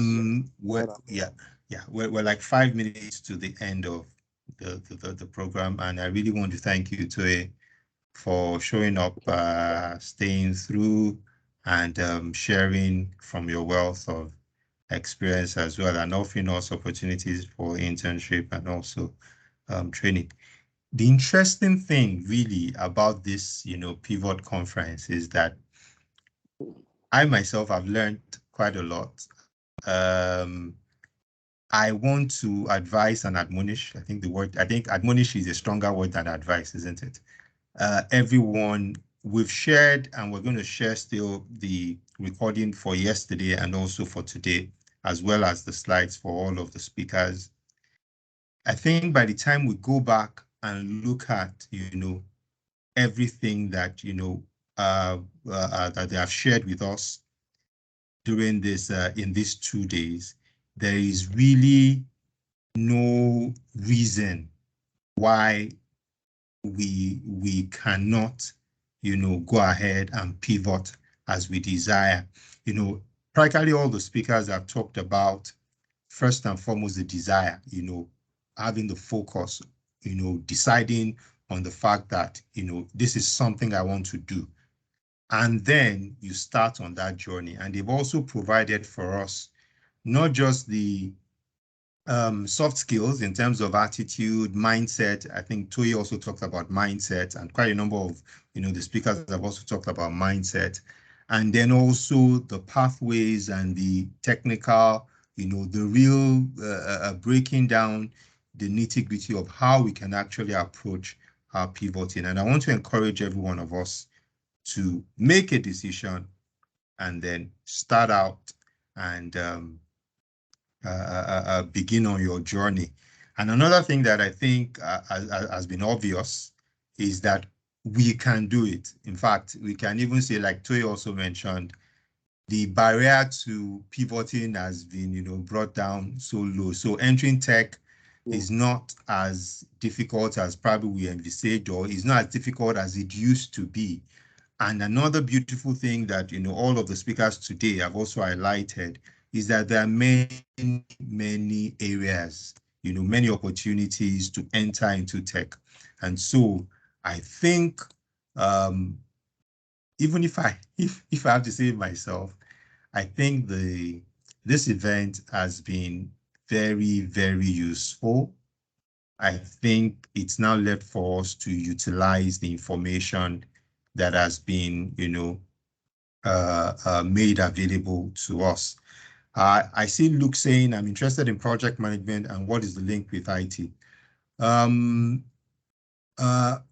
When we send you this, the recording today, for instance, you see Tokumbo talked about that, Toye talked about that, but because Ibrahim had also mentioned that, he sort of skipped his slides for that. But Ibrahim talked about design, he talked about development and management. Project management comes in the space of management, and IT, everything is IT, information technology, everything we're talking about is all IT. So, but what I reckon you mean by IT is maybe the technical, the development aspect of it. So project management manages the guys that are doing the development and the design. All right. It says, thanks to the facilitators. So let me just read Feikemi's comment. Thanks to the facilitators and the convener. God bless you all and increase your wealth of knowledge for more meaningful profits. Mr. Share, your timekeeping ethics deserves an award. We're going over time now. All right. So thank you, everyone. Don't worry. All of the contacts of the speakers, all of the recording and the slides will be sent to you. And you can always reach us. That's OK Interlink for any information. In case you're not able to get any of the information, maybe the links or the email of any of the speakers, you can always send us a mail here, and we give you permission. Some people may feel, this is OK Interlink platform. I don't want to reach out to any of the speakers personally. Since they've made their information available, please reach out to them if you need to. Follow them or connect with them on LinkedIn or any of the other platforms that they've made available. And what we're trying to do is to help us, move forward and secure the future of our careers. And I hope we've been able to do that to some extent by, through this program.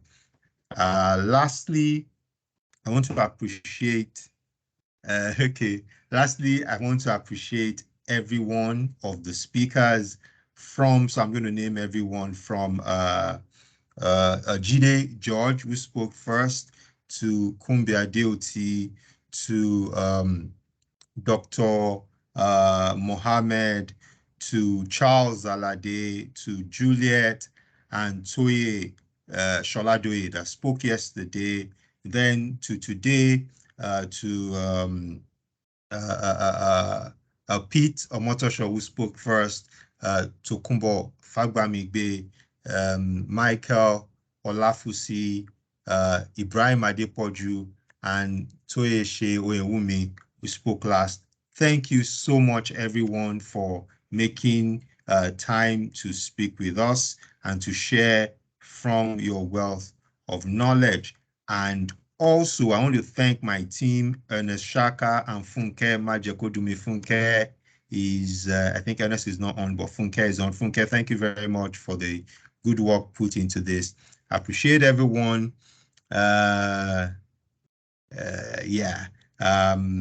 Everyone for joining us and staying up to the end. We'll share all of the information that we need to share with you. Thank you. Enjoy the rest of your weekend, and we'll be intimating you of other pivot-related programs and tools and resources that we're going to come up with. This also has brought up some thoughts in our minds on, how to help and assist people pivot into tech. as we go on. Thank you, and have a wonderful afternoon, and all the best in your career. Thank you, and God bless.